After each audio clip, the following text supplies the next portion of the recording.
বিসমিল্লাহির রহমানির রহিম। পরম করুণাময় ও অসীম দয়ালু আল্লাহর নামে শুরু। ومن أحسن قولا ممن دعا إلى الله وعمل صالحا وقال إنني من المسلمين।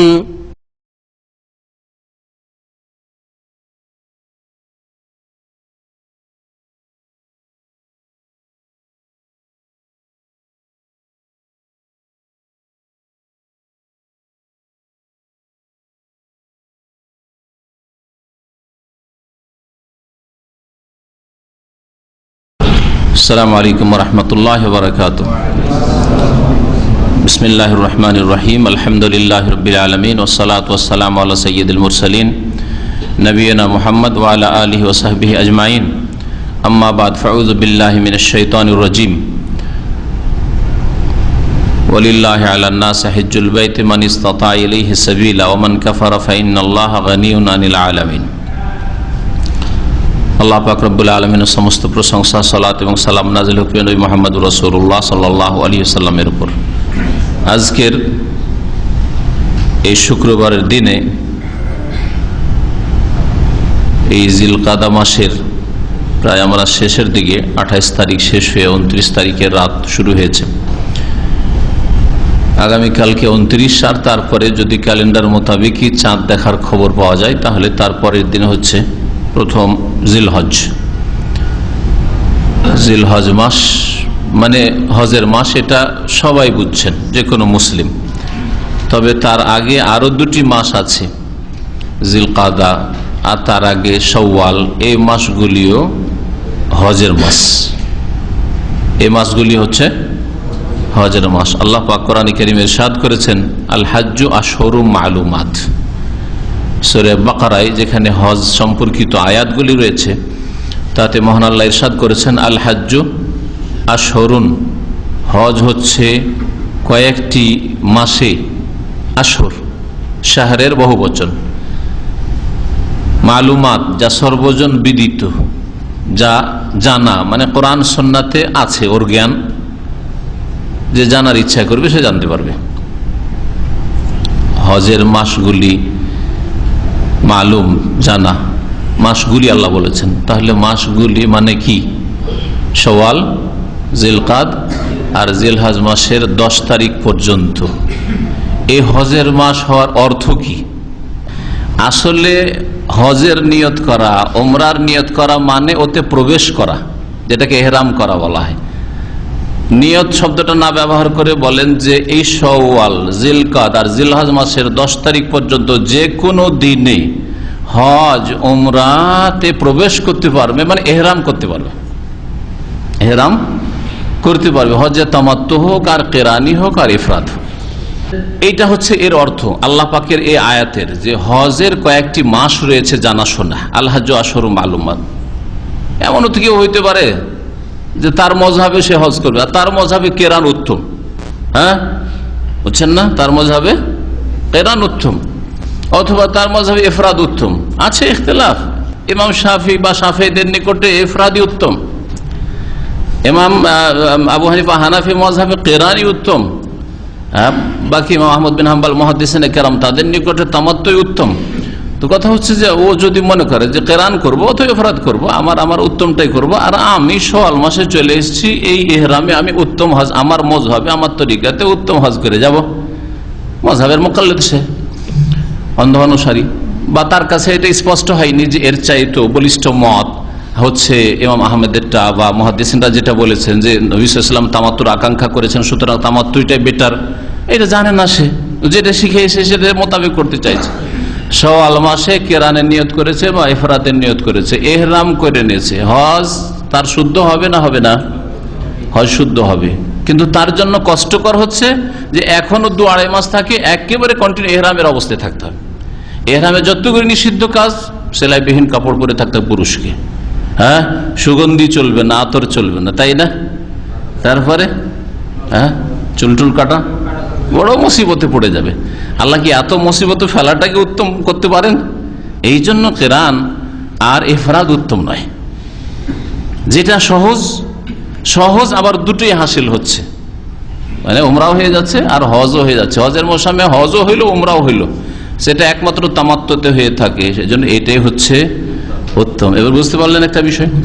তো হজের এই মাসগুলিতে এহরাম করতে পারবে, মানে হজের উদ্দেশ্যে ও এহরামে ঢুকে যেতে পারবে। বা তামাত্তুকারী যে উমরাটা শাওয়াল মাসে করেছে, শাওয়াল মাসে একটা উমরা করেছে, উমরা করার পরে ও মক্কায় বা মদিনায় থেকে গেছে, সফর শেষ করেনি, বাংলাদেশ থেকে এসছে বা অন্য কোনো দেশ থেকে এসছে, সফর শেষ করেনি। সফর শেষ করে চলে আসলে ওই উমরার সাথে সম্পর্ক কেটে যাবে, থাকবে না। কিন্তু ওই সফরেই আছে, শাওয়াল মাসের উমরা দিয়ে ওই সফর, আর কোনো উমরা করলো না। 8 তারিখে যখন জিলহজ মাসের 8 তারিখে তারবিয়ার দিন হলো, মেনা যাওয়ার দিন, সেই দিন লাব্বাইক হাজ্জান করে হজে প্রবেশ করলো, ইহরাম করলো আর মেনা চলে গেল। এর হজটা কোন হজ হবে? যে উত্তর দেবেন হাত উঠাবেন। হজে তামাত্তু হবে, হজে তামাত্তু হবে। কেন?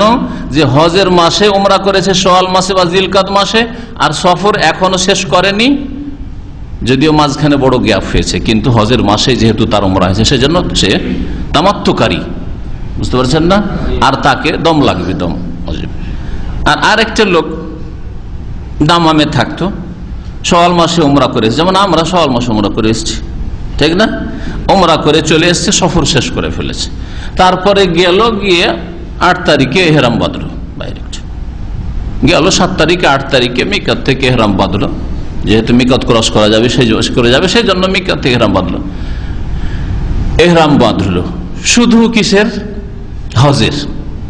এখন এর হজটা তামাত্তু হবে না অন্য কোনো হজ হবে? দেখি আপনাদের বিগত কতটা হজ সম্পর্কে নলেজ আছে, যে বলবেন হাত তুলবেন। হ্যাঁ, হজে ইফরাদ হবে, কারণ সে সফর শেষ করে চলে এসছে, ওই সফরে হচ্ছে না সফর, ওর বাসা যেহেতু দাম্মামে, সফর শেষ করে চলে এসছে সেই জন্য। কিন্তু একটা লোক বাংলাদেশ থেকে এসছে আর অন্য কোনো দেশ থেকে এসে মক্কা মদিনা সেরে জেদ্দায় বসে আছে, দাম্মামে বসে আছে, সফর এখনো তার শেষ হয়নি, কিন্তু ওই সফরে আছে, ওই সফরে হজ করলো, তার জন্য কি হয়ে যাবে? তামাত্তু হয়ে যাবে। বুঝতে পারছেন? ধরনের অবস্থার পার্থক্যে, ব্যক্তির পার্থক্যে হজের হুকুম বদলে যাচ্ছে। তো হজের যে এই মাসগুলি রয়েছে বা এই দিনগুলি রয়েছে, জানা থাকলে এই বিষয়গুলি স্পষ্ট আপনার জন্য। যাই হোক, আমাদের আসল বিষয়বস্তু এটা না, কিন্তু শুরুতে আমরা এত লম্বা কথায় ঢুকেছি, আপনাদের শুধু একটু হালকা পরীক্ষা নেওয়ার জন্য যে হজ সম্পর্কে কতটা আপনাদের এই খুঁটিনাটি জিনিসগুলি জানা আছে। খুঁটিনাটি জিনিসে অনেক আলেমরাও ঝামেলায় পড়ে যায়, স্বাভাবিক কথা। হজের মাসালা খুব জটিল, ওমর রাদিয়াল্লাহু তাআলা আনহু বলেছেন। হজ সম্পর্কে আমাদের একজন ভালো শেখ এখানে বলতেন যে হজের মাসলা কতটি আছে বলেন তো? উনি বলছে 3000-এর বেশি মাসলা আছে। আপনি বলছেন 10-20টা মাসলা জানি, হজ সম্পর্কে আমি একেবারে পারদর্শী না। তো যাই হোক, হজে যারা যাবেন, হজ সম্পর্কে জানা ফরজ, এই বছরে জানা যাবেন, এই বছরে জানা ফরজ, যাওয়ার আগে জানা ফরজ। যারা আগামীতে যাবেন তাদের জন্য জানা ফরজ, কিন্তু একটা লং টাইম জানার জন্য আছে, সুযোগ সুবিধা আছে, বিভিন্ন মাধ্যম দিয়ে আপনারা জানতে পারবেন। যাদের আত্মীয় স্বজনরা আসছে হজে, আপনি হয়তো হজে যাবেন না, হজ করে ফেলেছেন অথবা করতে পারছেন, আত্মীয় স্বজন আছে, তাদেরকে গাইড করতে হবে, আপনার দায়িত্ব রয়েছে। কারণ আপনাকে আল্লাহ পাক ভাগ্যবান করেছে যে সৌদি আরবে থাকছেন, তাদের চাইতে বেশি নলেজ রাখেন, তাদের চাইতে বেশি শিরক বিদআত সম্পর্কে সজাগ, ওরা শিরক বিদআত অনেকটাই বুঝে না, তাহলে ওদেরকে গাইড করার জন্য হজ সম্পর্কে, উমরা সম্পর্কে বা এই সফর সম্পর্কে আহকাম, বিধিবিধান জেনে নেওয়া আপনার জন্য আবশ্যক, যাতে করে আপনি আল্লাহর দিনের দিকে দাওয়াত দিতে পারেন আলা বাসীরা। কুল হাযিহি সাবিলি আদউ ইলাল্লাহি আলা বাসীরাতিন আনা ওয়া মান ইত্তাবা'আনি ওয়া সুবহানাল্লাহি ওয়া মা আনা মিনাল মুশরিকিন। আল্লাহ পাক সূরা ইউসুফের একটি আয়াতে বলছেন যে হে নবী, তুমি ঘোষণা করো, জানাও, হাযিহি সাবিলি, এটাই হচ্ছে আমার রাস্তা, আদউ ইলাল্লাহি আলা বাসীরা, আমি আল্লাহর দিকে মানুষকে ডাকবো, আলা বাসীরা, চক্ষুষ্মান হয়ে, চোখ খুলে, জেনে শুনে, জ্ঞানের ভিত্তিতে, আলা বাসীরাতিন মানে আলা ইলমিন, জেনে। আপনি নিজেই জানছেন না আর আপনার কোন আত্মীয় টেলিফোন করছে, তখন আপনি কি করবেন? মাঝখানে মুফতি সেজে গেলেন, কারণ এখানে থাকেন, আবার না বলবো জানি না, আচ্ছা ঠিক আছে বলছি, তারপরে আমার মতো কাউকে ধরলেন, শেখ আমাকে একজন মাসলা জিজ্ঞেস করছে। আরে আপনাকে কেন মাসলা জিজ্ঞেস করবে? আপনার মধ্যে যোগ্যতা, আপনাকে মশলা আপনি মুফতি সেজে বুঝে আসেন, যাই হোক মাঝখানে মুফতি সেজে বসে তারপর জিজ্ঞেস করলেন, বললেন। তো তার আগে আপনি হজ সম্পর্কে যে জানার ব্যবস্থা আছে জানেন, আগে থেকে শিখে রাখেন, যাতে করে অনেকটা আপনি ইয়াকিনের সাথে এলমের সাথে যে কোনো সময় জবাব দিতে পারেন। আর যেই ক্ষেত্রে সন্দিহান থাকবেন, সন্দেহ হচ্ছে, সন্দেহের ভিত্তিতে কোনো কথা বলবেন না, অনুমান ভিত্তিক আল্লাহ কঠোরভাবে নিষেধ করেছেন। কারণ এটা বড় দায়িত্ব আল্লাহর পক্ষ থেকে, যেন আল্লাহর পক্ষ থেকে আপনি সাইন করছেন, রাসূলের পক্ষ থেকে সাইন করছেন। সুতরাং অনুমান করে সন্দেহের ভিত্তিতে কোনো কথাই বলবেন না যতক্ষণ ইয়াকিনের সাথে কোনো কথা না জানা থাকবে। আলা বসিরা, দিনের দাওয়াতের ক্ষেত্রে বসিরত মানে জ্ঞান হওয়া ফরজ। এই জন্য যারা দিনের দাওয়াতের জন্য বলছে, ইসলাম প্রচারের জন্য, তবলিগের জন্য চলে যাচ্ছি, অথচ ইসলাম সম্পর্কে জ্ঞান নেই। ভাই আপনি কি জানেন? ভাষাও জানেন না। যে এলাকা গেছে সেই এলাকার ভাষাও জানে না, যে এলাকা গেছে সেই এলাকার ভাষাও জানে না, একটা লোকের ভাষা জানে না, অন্য ভাষাভাষী একেবারে। বললাম কি তাহলে কি জন্য এসছেন? আমার সাথে এরকম ঘটেছে। আমি জিজ্ঞেস তাহলে কি জন্য আপনারা এসছেন? বলছে আমরা একটু নিজেরা শিক্ষা নেওয়ার জন্য এসছি। আর শিক্ষা নেওয়ার জন্য এত দূর সফর করে আসতে হবে? কোথায়? মালয়েশিয়া থেকে, ইন্ডোনেশিয়া থেকে ভারতে পৌঁছে যেতে, বাংলাদেশে পৌঁছে যেত, দেশে শিক্ষার ব্যবস্থা নেই। না, এই বাহানাগুলো চলবে না। আপনার কাছে এলম না, বসিরত নেই। আল্লাহ কোরআনে বসিরতের কথা বলছেন। চোখ খুলেন, এলম শিখেন, তারপরে জানান। সুতরাং দাওয়াতের কাজ, তবলিগের কাজ, প্রচার কাজ আলেম সমাজ করবে। জাহেল সমাজ আবেগে বেরিয়ে পড়লো যে বড় বড় ফজিলত রয়েছে আর গোনা খাতা সব মাফ হয়ে যাবে, অথচ কিছুই জানে না। এটা তরিকা নাই, আলা বাসিরাতের এই আয়াতের বিপরীত। তো হজ সম্পর্কে আজকে কয়েকটা আলোচনা করব। সব আলোচনা যদি করতে যাই তো কোনোটাই ধরতে পারবো না, তাই না? না কোনোটা বলা পুরা হবে, না কোনোটাই আপনারা বুঝতে পারবেন। সেই জন্য কয়েকটি আলোচনা করব। তার মধ্যে প্রথম আলোচনা হচ্ছে হজের রুকুন, মানে হজের মধ্যে যেগুলি ফরজ, সূক্ষ্ম নাম তার রুকুন, যেগুলির কোনো একটি ছুটে গেলে হজ হবেই না। 2 নম্বরে হজের ওয়াজিবাত, সেগুলিও ফরজ, ওয়াজিব ফরজে কোনো পার্থক্য নেই, কিন্তু রুকুন নয়। রুকুনের পরে হচ্ছে ওয়াজিব, যেগুলি ইচ্ছা করে ছেড়ে দিলে তো হজ হবে না, কিন্তু যদি ছুটে যায়, ভুলবশত ছুটে যায়, তাহলে দম দিয়ে ঘাটতি পূরণ করতে হবে। দম মানে একটা কুরবানি দিয়ে সে ওয়াজিবের খেসারত দিতে হবে, ঘাটতি পূরণ করতে হবে। 3 নম্বর যেটা আলোচনা করব সেগুলি হচ্ছে হজের মুস্তাহাব্বাত, মুস্তাহাব জিনিসগুলি, সুন্নত জিনিসগুলি, যেগুলি করলে ফুল নেকি হবে, আর যত কমবে তত নেকি কম হবে, তবে গুনাহগার হবে না যদি অনিচ্ছাকৃত ছুটে অথবা কখনো প্রয়োজনের তাগিদে ছুটে। আরো শুনেন ভালো করে, প্রয়োজনের তাগিদে।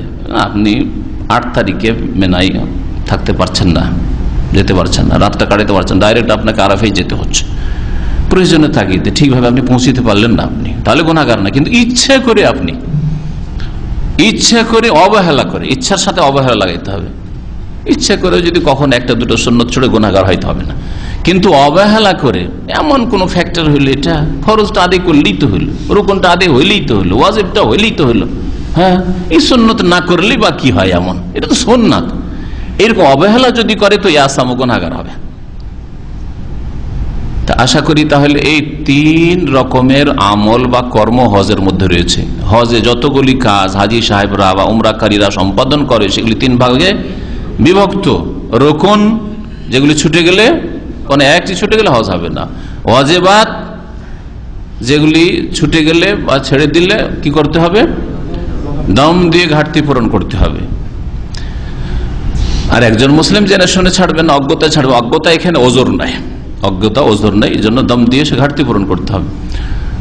আর তৃতীয় হচ্ছে সুন্নাত মুস্তাহাব, যেগুলি পালন করলে ফুল নেকি যত কমাবে তত কম নেকি কমবে, গুনাহগার হবে না যদি অবহেলা করে না ছাড়ে। অবহেলা করে যদি ছাড়ে, হ্যাঁ তুচ্ছ মনে করে ছাড়ে, এমন কোন ফ্যাক্টর হইলে এটা করলেই বাকি, আপনি করছেন আমি না করলেই বাকি, তাহলে গুনাহগার হবে। এটা শুধু হজের ক্ষেত্রে না, নামাজের ক্ষেত্রেও, নামাজের মধ্যে রাফুল ইয়াদাইন সুন্নাত, হ্যাঁ আমিন জোরে বলা সুন্নাত, এইরকম বেশ কিছু সুন্নাত রয়েছে যেগুলি সুন্নাত। যদি কখনো ছুটে যায় অসুবিধা নেই, কিন্তু ইচ্ছা করে অবহেলা করে ছাড়েন, শেখ রাফেদান না করলে নামাজ হবে না, রাফেদান না করলে অসুবিধা আছে, আমিনটা জোরে না বললে অসুবিধা আছে। আর এই প্রশ্ন কেন? তোমার নবী করেছে, তুমি করো, তাহলে অবহেলা আছে আপনার মধ্যে। রুকন সম্পর্কে বলতে গিয়ে আমরা উমরার কথাও বলবো, হজের কথা বলবো। উমরা দিয়ে শুরু করি। উমরার মধ্যে রুকন কয়টি? উমরাতে রুকন 3টি। মাশাআল্লাহ, ঠিক আছে, এগুলো ঠিক আছে, খুব সুন্দর, তাই না? প্রথমটি এহরাম করা, তাই না? এহরাম বাঁধা বা এহরাম করা, না ওর সাথে আর কিছু লাগাইতে হবে? আর কিছু লাগাইতে হবে না? না কে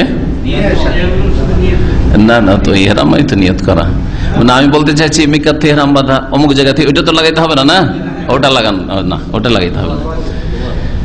এহরাম করা এক কথায়, এহরাম বাঁধা মানে সাধারণ মানুষরা অনেকে বুঝে না, সেজন্য এটার ব্যাখ্যা করতে হয়, কিন্তু আপনারা বুঝছেন, অনেকে জবাব দিচ্ছেন। ওইটা এহরাম করা সাধারণ মানুষ কি বুঝে? কাপড় পরা, সেলাইবিহীন কাপড় পরে নিল, এহরাম করে নিল। তাহলে কোন মানুষ দাম্মাম এয়ারপোর্টে গিয়ে প্লেনে যাবে, এহরাম পরে নেছে, মানে বলছে দেখেন এহরাম বেঁধে নিয়েছে, আসলে এটা এহরাম বাঁধেনি, কাপড় শরীরে বেঁধেছে, সেলাইবিহীন কাপড় শরীরে বেঁধেছে, এহরাম বাঁধেনি, ভুল কথা এটা। এহরাম বাঁধা মানে আদ-দুখুল ফি নুসুক, ইবাদতে প্রবেশ করা। ইবাদতে কখন প্রবেশ করে? যখন মিকাত, বাইরের লোক হলে মিকাত কাছে আসে, আর না হলে হজে তামাত্তু হইল 8 তারিখে, যখন সে প্রস্তুতি নিল যে হ্যাঁ এখন আমি আমার ইবাদতে হজে বা উমরায় ঢুকে পড়লাম, অন্তরে নিয়ত করলো আর মুখে নিয়ত উচ্চারণ করলো না। নিয়ত উচ্চারণ করা বিদআত, নামাই তো বলা কোনো হাদিসে নেই।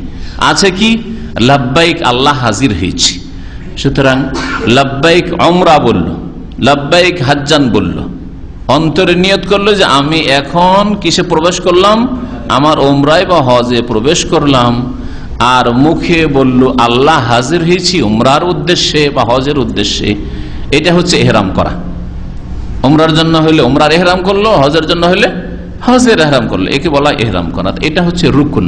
এহরামই কেউ করলো না, নিয়তি করলো না, আর মক্কা ঢুকে গেল, তারপরে আরাফে থাকলো, মুজদালিফে থাকলো, মেনাই থাকলো, আর সব যদি করে তবু হজ হবে না, কারণ রুকুনই ছুটে গেছে।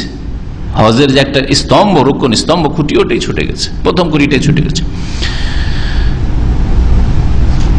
দ্বিতীয় রুকুন বাইতুল্লাহর তওয়াফ করা, উমরা থেকে বাইতুল্লাহর তওয়াফ করা, এটা হচ্ছে দ্বিতীয় রুকুন। তৃতীয় রুকুন হচ্ছে সাফা মারওয়ার সাই করা। এই 3টা হচ্ছে উমরার রুকুন। ওয়াজিবাতগুলি পরে বলবো। এই 3টি যেমন উমরার রুকুন, তেমনি এই 3টি হজের রুকুন। এই 3টি কিসের রুকুন? হজের রুকুন। সেম, একটা উমরা যে কোনো সময় করেন, হজের মৌসুমে করেন আর অন্য কোনো মৌসুমে করেন, আর উমরা সকলে করবেন বা করছেন। তাহলে যে আমলগুলি করছেন তার মধ্যে আপনি এখন জানেন যে আমি উমরার মধ্যে যতগুলি কাজ করছি তার মধ্যে 3টা কাজ এমন রয়েছে, 3টার একটা যদি ছেড়ে দিই আমার উমরাই হয়নি, এহরামই করেননি।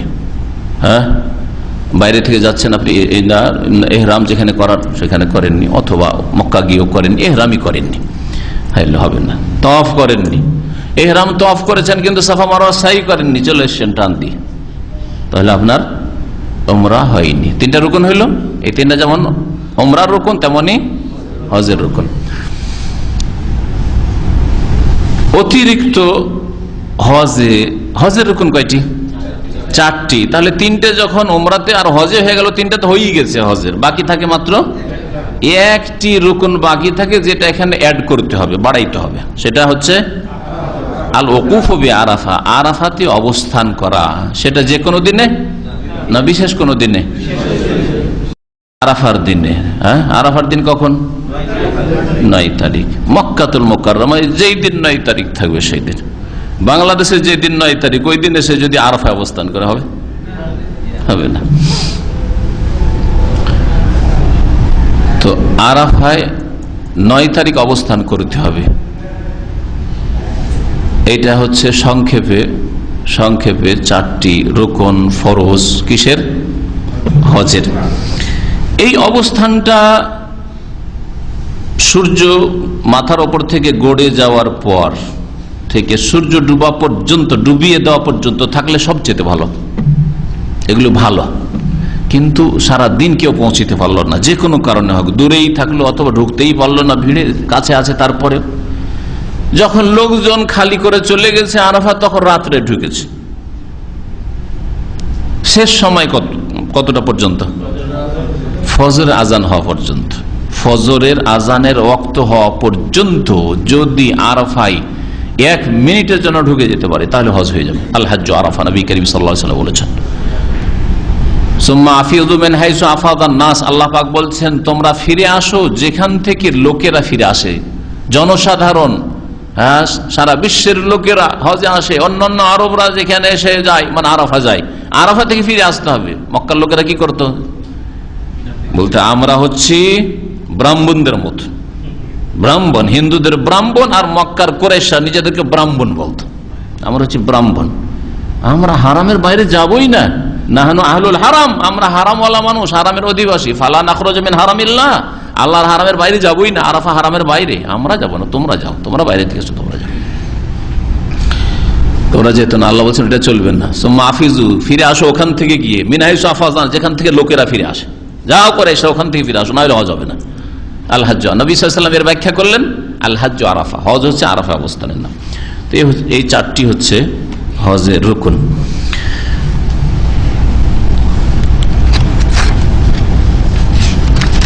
প্রত্যেকটা দলিল বলতে হবে, একটা বলা ভালো নাকি? ইহরামের ক্ষেত্রে নবী করিম সাল্লাল্লাহু আলাইহি ওয়াসাল্লামের হাদিস, ইন্নামাল আমালু বিন্নিয়াহ, নিঃসন্দেহে মানুষের আমল, কর্ম নির্ভর করে কিসের উপর? নিয়তের উপর। নিয়তের জায়গা হচ্ছে এখানে। অন্তরে নিয়ত করলেন যে আমি এখন হজে প্রবেশ করলাম, এটা হচ্ছে আপনার ইহরাম করা। কাপড় বদলান আর নাই বদলান, কাপড় বদলান নিয়ত করেছেন, তাহলে ইহরাম বিরোধী কাজ করছেন আপনি, ইহরামের নিষিদ্ধ কাজ করছেন, কিন্তু আপনি ইহরাম করে ফেলেছেন, যেটা অনেকে বুঝে না।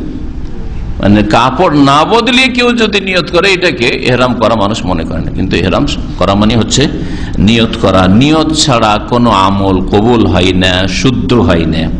ওয়াইন্নামা লিকুল্লি ইমরিইন মা নাওয়া, নিঃসন্দেহে প্রত্যেক ব্যক্তির তাই হাসিল হয় বা তা পায় যার নিয়ত করে। হাদিস এতটা যথেষ্ট প্রথম অংশ। তবে হাদিসে হিজরতের কথা আছে, যে হিজরতের গরজ কি, যদি বিবাহ শাদী থাকে তাই পাবে, হ্যাঁ, যদি দুনিয়া থাকে, মাল থাকে, পয়সা থাকে তাই পাবে। যেমন ইউরোপ আমেরিকার আজকাল হিজরত, হ্যাঁ, মাইগ্রেশন করে চলে যাচ্ছে, বাংলাদেশ ছেড়ে ভারত ছেড়ে চলে যাচ্ছে ইউরোপ আমেরিকা কানাডা। আরে বাপরে বাপ, আমেরিকান হয়ে গেছে, ইউরোপিয়ান হয়ে গেছে, লন্ডনী হয়ে গেছে, কত যেন ভাগ্যবান হয়ে গেছে। তো যেই গরজে গেছে সেটা পাবে। ফালাহু মা নাওয়া, ফামান কানাত হিজরাতুহু ইলাল্লাহি ওয়া রাসূলিহি ফাহিজরাতুহু ইলাল্লাহি ওয়া রাসূলিহি, ওমান কানাত হিজরাতুহু ইলা দুনিয়া ইউসিবুহা, অন্য হাদিস রয়েছে লি দুনিয়া ইউসিবুহা আও ইমরাতিন ইয়াতাযাওয়াজুহা, আর এক রিওয়ায়াত রয়েছে ইয়ানকিহুহা। সবগুলি রিওয়ায়াত ঠিক আছে। ইয়াতাযাওয়াজুহা মানে বিবাহ করা, আর ইয়ানকিহুহা মানে নিকাহ করা। ফাহিজরাতুহু ইলা মা, যে গরজে যে হিজরত করেছে তাই পাবে। সৌদি আরবে এসেছেন, বিদেশে প্রবাসী, এটা এক রকমের হিজরত, যদিও টেম্পোরারি হিজরত, কিছুদিনের জন্য। কি গরজে এসেছেন? পয়সার জন্য যদি এসে থাকেন তো সেটাই পাচ্ছেন।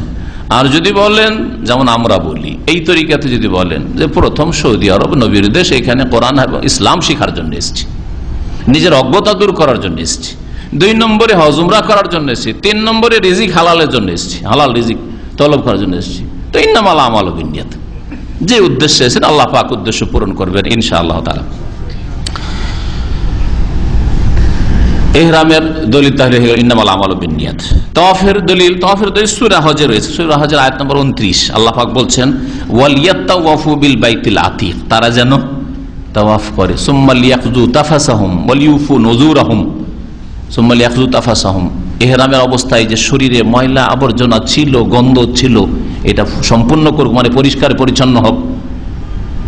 তাহলে যে কাজগুলি তাওয়াফে ইফাজার আগে করতে হয় সেগুলি করে, গোসল করে না চুল কেটে, চুল বিক্ষিপ্ত আছে, চুল মাথা মুন্ডন করলো, পরিষ্কার পরিচ্ছন্ন হইলো, হ্যাঁ, আর অন্যান্য চুল বড় হয়েছে সাফ সুতরা করলো, আর তারপরে তাওয়াফে ইফাজা করতে আসলো। তাই আল্লাহ এই আয়াত ওই তরতিবের সাথে বর্ণনা করেছেন, ওয়ালিউফু নুযুরাহুম, আর যে উদ্দেশ্য মান্নত ছিল সে মান্নত পুরা করলো।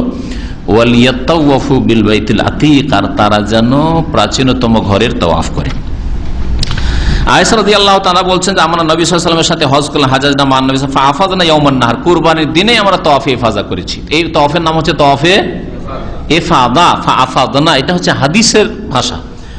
যারা হাদিস মোতাবেক কথা বলে এটাকে তওয়াফে ফাজা বলে। পক্ষান্তরে ফিকার ভাষায় এর আরেকটা নাম আছে তওয়াফে জিয়ারা। জিয়ারা মানে ভিজিট করা, আর হজের আসল ভিজিট হচ্ছে বাইতুল্লাহ। আর এই তওয়াফ ছাড়া হজই হবে না, যার ফলে ওরা ফুকাহায়ে কেরামরা এর নাম রেখেছে তওয়াফে জিয়ারা। যারা হাদিসকে প্রাধান্য দিয়ে থাকে যে নবীর ভাষা ব্যবহার করবো, সাহাবায়ে কেরামদের ভাষা ব্যবহার করবো, যেমন আমরা আরব ওলামারা তারা তওয়াফে ফাজা বলে। তওয়াফে জিয়ারা খুব কম শুনবেন তাদের কাছ থেকে। আর আমাদের দেশে এক শ্রেণীর ওলামারা রয়েছে, তাদেরকে তওয়াফে ফাজার নামই শুনতে পাবেন না, তওয়াফে জিয়ারত। তওয়াফে জিয়ারতে যাচ্ছে, যাই হোক দোষণীয় নয়, কিন্তু আপনি সবসময় হাদিসি টার্মগুলো ব্যবহার করার চেষ্টা করবেন, এটা ভালো। 3 নম্বর কি ছিল? সাই, তাই না? সাই সম্পর্কে সূরা বাকারার আয়াত রয়েছে 158 নম্বর আয়াত, ইন্না সাফা ওয়াল মারওয়াতা মিন শাআইরিল্লাহ, নিশ্চয় সাফা মারওয়া আল্লাহ পাকের নিদর্শন সমূহের অন্তর্ভুক্ত। ফামান হাজ্জাল বাইতা আবিতামারা, সুতরাং কেউ যদি বাইতুল্লাহর হজ করে অথবা উমরা করে, ফালা জুনাহ আলাইহি, তার কোনো গুনাহ নাই যে সেখানে গিয়ে তাওয়াফ করবে, কোনো গুনাহ নাই। এই জন্য বলা হয়েছে যে শিরকি আমলে মুশরিকদের যুগে নবী সাল্লাল্লাহু আলাইহি ওয়াসাল্লাম আসার পূর্বে সাফা আর মারওয়া এই 2 পাহাড়ের উপর 2টো মূর্তি রাখা ছিল, আসাফ আর নাইলা। এই 2টো মূর্তি সম্পর্কে তাদের ওই রকমই কিস্সা কাহিনী, যেমন হিন্দুদের অনেক দেবদেবীদের চরিত্রহীনতার কিস্সা রয়েছে, যেমন কৃষ্ণের কাপড় টাপড় নিয়ে পুকুরে মহিলাগুলো গোসল করতে নেমেছে আর ওদের কাপড় নিয়েও গাছে চড়ে ফেলেছে। তো এই ধরনের কিস্সা কাহিনী এই সব দেবদেবী সম্পর্ক রয়েছে যে এই 2 জনে জেনা করেছে, তখন আল্লাহ ওদেরকে পাথর বানিয়ে দিয়েছেন, আর তখন ওই 2টো পূজনীয় হয়ে গেছে, আর সাফা মারওয়া দাঁড় করে পূজা শুরু করেছে। মুশরিকদের ধর্মগুলি ঠিক এইরকম ধরে, চরিত্রহীন হইলেই তারা পূজনীয় হয়ে যায়। সুবহানাল্লাহ। শুধু যে সৎ লোকেরই পূজা করেছে তাই না, অসৎ লোকের পূজা করেছে। শয়তান কিভাবে আদম সন্তানকে বিভ্রান্ত করেছে, যে শিরক করেছে অতিরঞ্জন, তো আবার লম্পট গলিরও পূজা করেছে, খারাপ চরিত্রহীনদেরও পূজা করেছে। তো এই তো আয়াত ছিল। আয়াত অবশ্য ক্লিয়ার নয় যে এটা ফরজ না রুকুন না ওয়াজিব না সুন্নাত, স্পষ্ট নয়। তবে কোরআনে কারীম আল্লাহ পাক সাফা মারওয়া সাইয়ের কথা উল্লেখ করেছেন। তাওয়াফ বলেছেন মানে তাওয়াফ মানে এখানে সাই, সাফা মারওয়ার মাঝে তাওয়াফ মানে প্রদক্ষিণ মানে হচ্ছে সাই এখানে, যদিও সাই শব্দের ব্যবহার হয়নি। তবে নবী করিম সাল্লাল্লাহু আলাইহি ওয়াসাল্লামের হাদিস রয়েছে, ইয়া আইয়ুহান নাস, হে মানুষ, ইসআউ, তোমরা সাই করো, ফাইন্না আল্লাহ কাতাবা আলাইকুমুস সাই, কারণ আল্লাহ পাক তোমাদের উপর সাইকে বিধিবদ্ধ করেছেন, কাতাবা লিখে দিয়েছেন, ফরজ করেছেন। হাদিসটি দারাকুতনিতে রয়েছে, বাইহাকিতে রয়েছে, আর হাদিসের বর্ণনাকারীগুলি হচ্ছে নির্ভরযোগ্য সিকাত। এই হাদিসের সনদ হচ্ছে হাসান। অনেক উলামায়ে কেরামরা এই হাদিসটিকে সহিহ বলেছেন, কেউ হাসান বলেছেন, ইমাম নবী হাসান বলেছেন, ইমাম ইবনে আব্দুল হাদি হাসান বলেছেন, ইমাম আলবানী রহমতুল্লাহ আলাইহি হাদিসটিকে সহিহ বলেছেন। আল্লাহু আ'লাম। আরাফার দলিল বলা হয়েছে, দেখি শুনেছেন না শুনেননি বলেন তো দেখি, কি দলিল বললাম? ওইটা বলছিলাম। তার সাথে আয়াত রয়েছে ফাইজা আফাদতুম মিন আরাফাত, তার আগে পরে আয়াত রয়েছে ফাইজা আফাদতুম মিন আরাফাতিন ফাযকুরুল্লাহ ইনদাল মাশআরিল হারাম, তোমরা যখন আরাফাত থেকে ফিরে আসবে। আরাফাত শব্দটা এক বচনও ব্যবহার হয়েছে, বহু বচনও ব্যবহার হয়েছে। কোরআনে যখন আরাফাত লেখা আছে, কোন যে আরাফাত, আবার কোন যে আরাফা লেখা আছে এক বচন গোলতা দিয়ে, দুটোই ঠিক। ফাইজা আফাদতুম মিন আরাফাত, যখন তোমরা আরাফাত থেকে ফিরে আসবে, ফাযকুরুল্লাহ ইনদাল মাশআরিল হারাম, তখন তোমরা মাশআরে হারামের কাছে এসে আল্লাহ পাকের জিকির আজকার করো, আল্লাহকে স্মরণ করো, মানে মুজদালিফায় রাত কাটাও।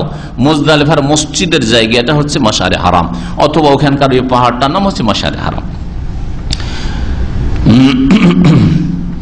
নবী করিম সাল্লাল্লাহু আলাইহি ওয়াসাল্লাম আল হাজ্জু আরাফা, হজ হচ্ছে আরাফা, এটা বলেছেন।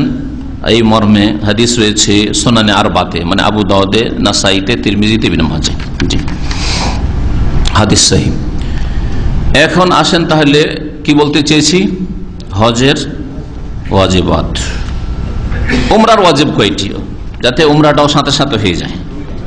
হ্যাঁ, উমরার 3টা হয়ে গেল রুকুন, ওয়াজিবাত তাহলে কয়টি, আর বাকি থাকে চিন্তা করলে বুঝতে পারবেন 2টি। উমরার ওয়াজিবাত হচ্ছে 2টি। প্রথমটি হচ্ছে মিকাত থেকে এহরাম বাঁধা বহিরাগত মানুষের, আফাকি যারা বাইরে বসবাস করে তাদের জন্য মিকাত থেকে এহরাম বাঁধা। আমরা যারা মিকাত, সবগুলি মিকাতের বাইরে বসবাস করি, হ্যাঁ, এ যদি আপনি রিয়াজ তাইফ হয়ে যান তো তাইফে মিকাত, মদিনা হয়ে যান তো মদিনা জুলহালিফায় মিকাত, যেদিক দিয়ে যান মিকাতের বাইরে আছেন আপনি। তো মিকাতের বাইরে থাকা লোকদের মিকাত থেকে এহরাম বাঁধা এটা হচ্ছে ওয়াজিব। ওয়াজিব ছুটে গেলে কি হবে বললাম?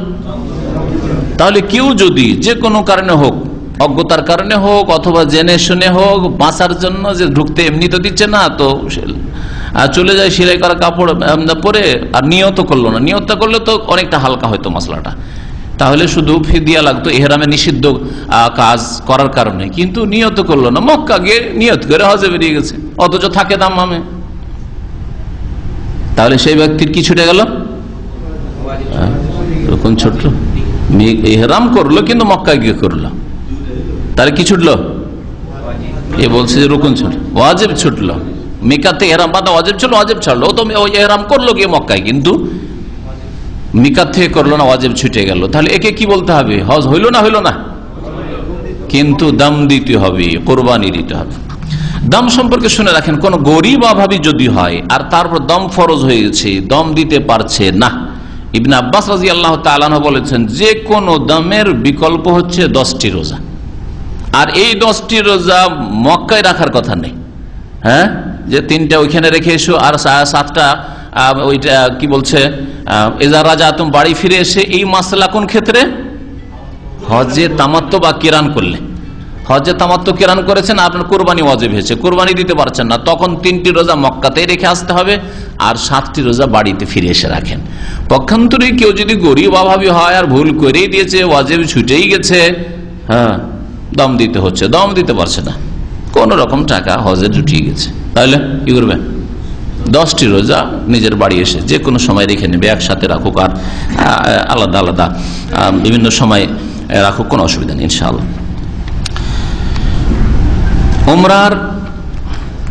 উমরার আর একটি ওয়াজিব হচ্ছে মাথা মুন্ডন করা, এটা হচ্ছে ওয়াজিব, অথবা মাথা চুল ছোট করা, পুরো মাথা থেকে চুল ছোট করা। তাহলে শুধু মাথা মুন্ডন করা ওয়াজিব কথা বলা ঠিক নয়, মাথা মুন্ডন করা অথবা ছোট করা ওয়াজিব, দুটোর একটা করলে ওয়াজিব আদায় হয়ে যাবে, দুটোর একটা করলেই ওয়াজিব আদায় হয়ে যাবে। মাথার চুল ছোট করলে পুরো মাথা থেকে করতে হবে, এমন নয় যে একটু মারোয়ার ওপর কেচি নিলেন ফুটপাতিয়া লোকদের বা বাচ্চাদের, আর কেচিটা নিয়ে 2 রিয়াল 1 রিয়াল লাগলো একটু এদিক ওইদিক কেটে নিলেন। এই ফতুয়া ভিত্তিহীন, এইভাবে হজ অথবা উমরা হবে না। আপনার চুল কাটা হইল না, ওয়াজিব হইল না, আপনার চুল কাটা হইল না, ওয়াজিব আদায় হইল না। আপনারা মক্কার লোক নন, সেজন্য মক্কার মাসলা আর একটা ছিল, এহরাম মিকাতে বাঁধতে হবে বাইরের লোক, আপনার বাইরের লোক, কিন্তু মক্কার লোক কি করবে? মক্কার লোক কোথা থেকে এহরাম বাঁধবে? সবারই না শুনে একজন একজন করে যে বলবেন হাত তোলেন। হ্যাঁ, যেখানে আছে, হোটেলে আছে, বাড়িতে আছে, বাড়ি থেকে, বাসা আছে, বাসা থেকে। হ্যাঁ, চলেন, এটা একটা ফতোয়া। আর আলাদা কোন ফতোয়া আছে?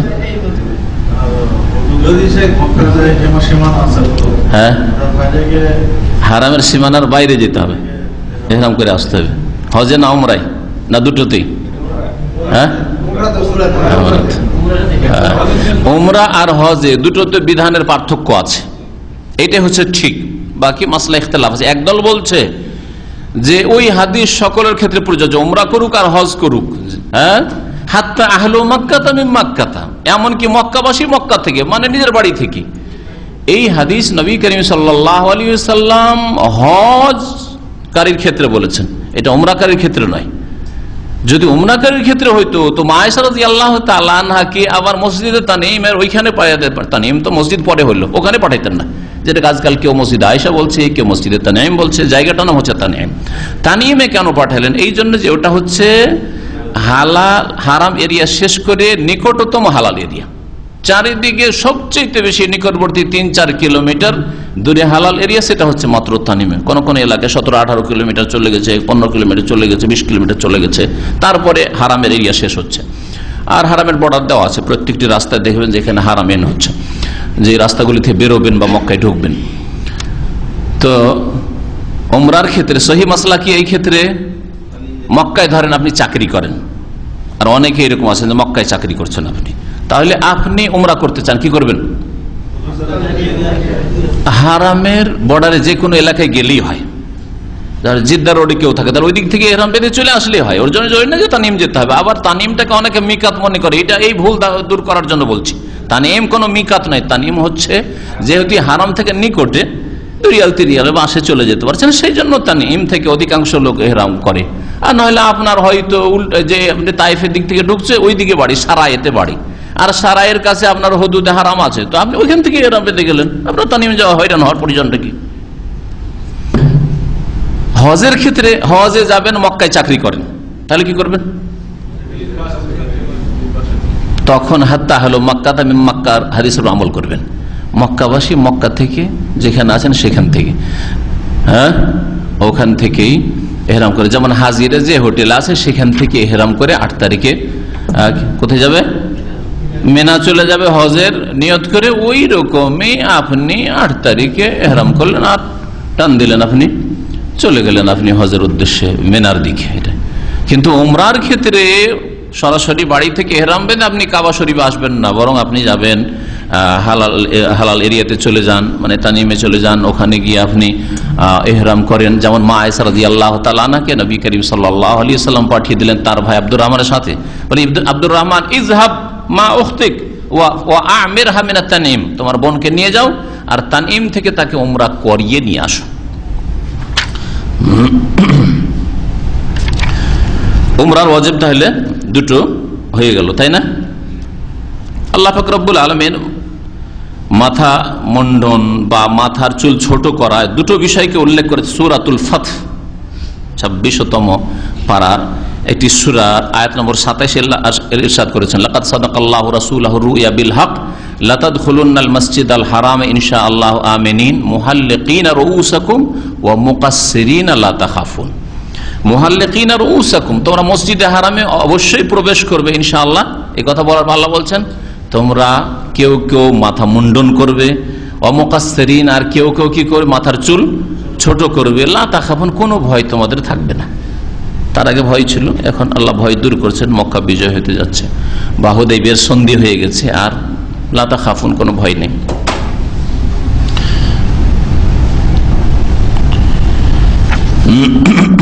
আল্লাহ পাক রব্বুল আরেকটি আয়াতে ইরশাদ করেছেন সূরা বাকারা আয়াত নম্বর 196। এই আয়াতগুলিতে হজ সম্পর্কিত মাসলা মাসাইল রয়েছে। ওয়ালা তাহলিকু রুউসাকুম হাত্তা ইয়াবলুগাল হাদিয়ু মাহিল্লা, তোমরা তোমাদের মাথা মুন্ডন করিও না যতক্ষণ পর্যন্ত তোমাদের কুরবানি, হাদি কুরবানি, যে হজ উমরার হজের কুরবানি হালাল গাহে মানে জবাই হওয়ার স্থানে না পৌঁছে গেছে। নবী করিম সাল্লাল্লাহু আলাইহি ওয়াসাল্লাম 3 বার করে মাথা মুন্ডনকারীকে দোয়া দিয়েছেন, আর চতুর্থবারে বলেছেন আল্লাহুম্মা রাহমিল মুকাসসিরিন, যারা চুল ছোটকারী তাদের উপর দয়া করা। এই জন্য মাথা মুন্ডন করা বেশি উত্তম। তাহলে উমরার 3টা রুকুন, 2টো ওয়াজিব, 5টা কাজ। হ্যাঁ, 5টা কাজের পরে যতগুলি কাজ আছে উমরায়, বাকি সবগুলি হচ্ছে সুন্নাত মুস্তাহাব। এখন আসুন হজের ওয়াজিব। হজের ওয়াজিব এই দুটো, যে দুটো বলা হলো উমরাতে, সেই দুটো কিনা হজেও কিন্তু ওয়াজিব। হ্যাঁ, মিকাত থেকে ইহরাম বাঁধা আর মাথা মুন্ডন করা অথবা চুল ছোট করা, দুটো হয়ে গেল।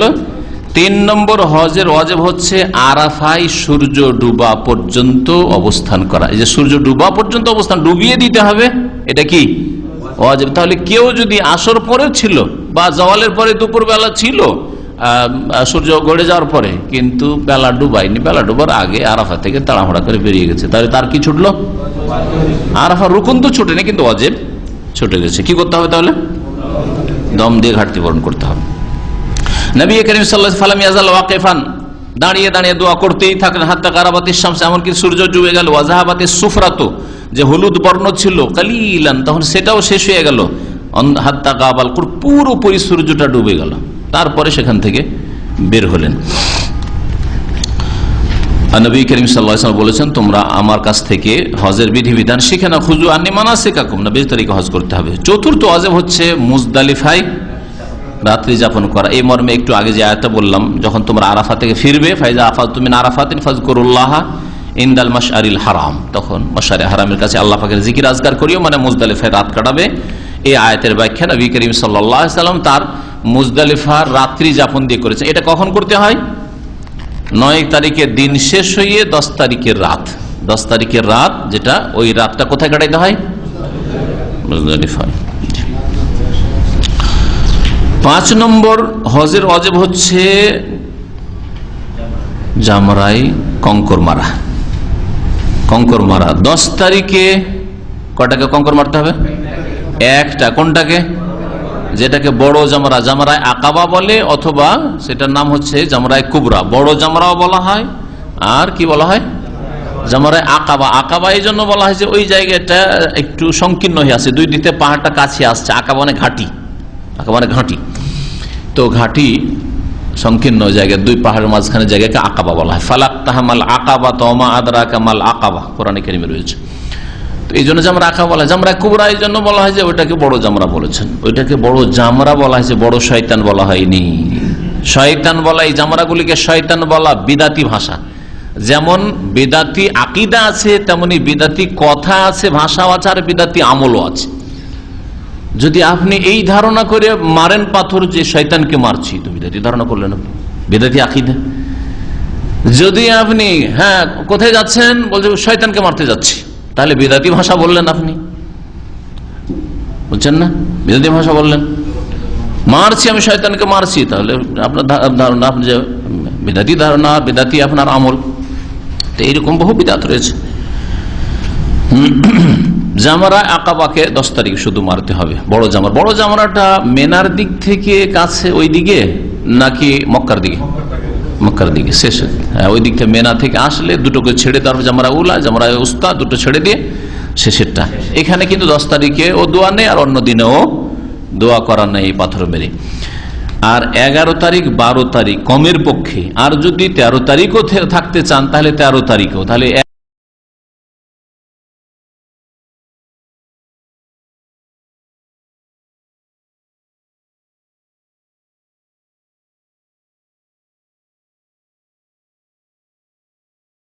আরো 13, 3 দিনে 3টি জামরাকে 7টি 7টি করে, 3 7 21টা করে প্রতিদিন মারা। তাহলে 3 7 21, 21, 21, 3 21 কত হলো? 63। আর 10 তারিখে মেরেছেন 7টা, টোটাল পাথর কতটা হলো? 70টা পাথর মারা। যেই দিনে মারবেন, যখন মারবেন, তার আগে যে কোনো জায়গা থেকে কুড়িয়ে নেবেন।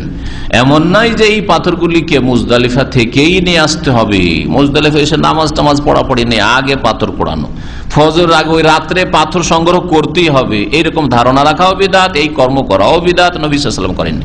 নবী করিম সাল্লাল্লাহু আলাইহি ওয়াসাল্লাম পাথর নিয়েছেন যখন সকালবেলা চলতে লাগলেন, আর মেনায় জামরার কাছে কাছাকাছি চলে আসছেন, তখন রাস্তায় বললেন যে দেখো আমার জন্য একটু পাথর নাও তো। বললেন চাচাতো ভাইদেরকে, জি আব্বাসের ছেলেদেরকে।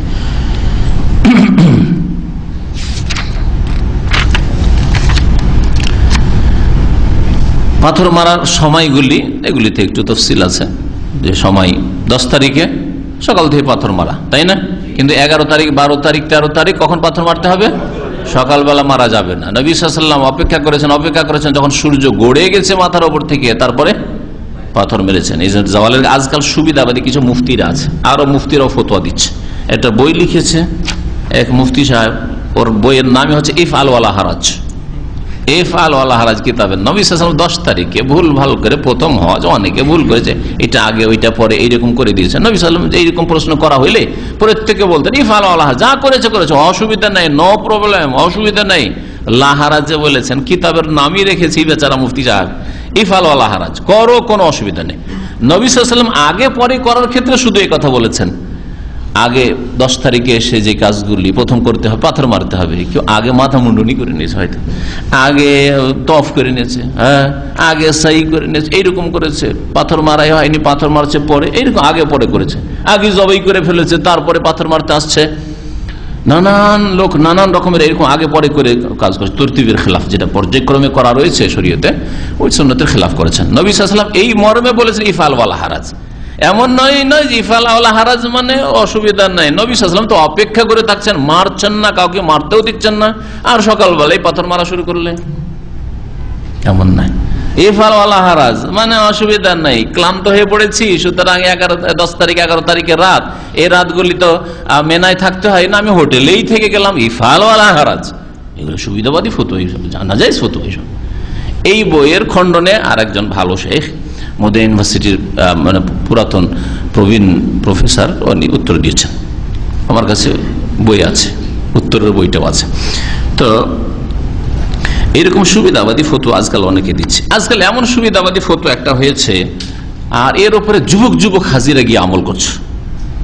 সেটা হচ্ছে যে ভিড়ভাড় খুব বেশি, সুতরাং 10 তারিখে তওয়াফ হেফাজত না করে ওই বিদায়ী তওয়াফের সাথে দুটোর নিয়ত করে নাও, আর এক গুলিতে 2 স্বীকার করে নাও, এক গুলিতে 2 স্বীকার করে নাও।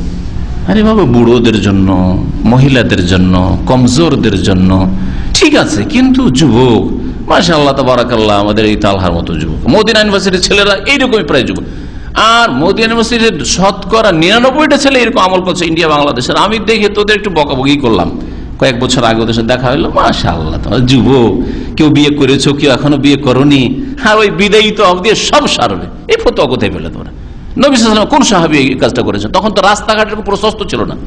এখন তো মেনা, আরাফা, মুজদালিফা থেকে আসতে 12টা রাস্তা আজকে থেকে 25 বছর আগে শুনেছি, এখন তো আরো অনেক রাস্তা বেড়েছে। আর তখন কত কষ্টের সফর ছিল, তারপরে তো নবী সাল্লাল্লাহু আলাইহি ওয়াসাল্লাম বললেন যে তোমরা এক গুলিতে 2 স্বীকার করো। ঠিক আছে, আলেমদের ফতোয়া আছে, এটা ফতোয়াটাকে যদি রাখেন তো সেটাকে রাখেন যারা অপারগ, দুর্বল, কমজোর, বৃদ্ধ, ওদের জন্য। কয়টা ওয়াজিব বললাম? 5টা। 6 নম্বর ওয়াজিব হচ্ছে তাশরিকের রাতগুলি মেনায় কাটানো, মেনাতে রাত্রি যাপন করা। 10 তারিখের পরে যে রাতটা আসছে 11 তারিখ, যে কোনো অবস্থায় আপনাকে মেনায় ফিরে আসতে হবে। এমন না যে রাতের অধিকাংশ অংশ তওয়াফ করতে গিয়ে কেটে গেল, থেকেই গেলেন অনেকে, না, আপনাকে ফিরে আসতে হবে। হেঁটে না আসতে পারেন, গাড়িতে চড়েন, আর যথাসাধ্য আপনি চেষ্টা করেন আর পৌঁছে যান রাতের অর্ধেক রাতের আগে আগে ফেরার চেষ্টা করেন, তাহলে আপনার রাত্রি যাপন হবে। কারণ যদি 1 ঘন্টা 2 ঘন্টা কাটাইলেন, তো রাত যাপন কোথায় করেছেন? রাস্তায় করেছি, মক্কাতেই করেছি, তাহলে এটা রাত্রি যাপন হলো না। 12 তারিখের রাত্রি, 13 তারিখে যদি থাকতে চান তাহলে ওই রাত্রি কাটাবেন। এই রাতগুলি কোথায় কাটানো ওয়াজিব? মেনায় কাটানো ওয়াজিব।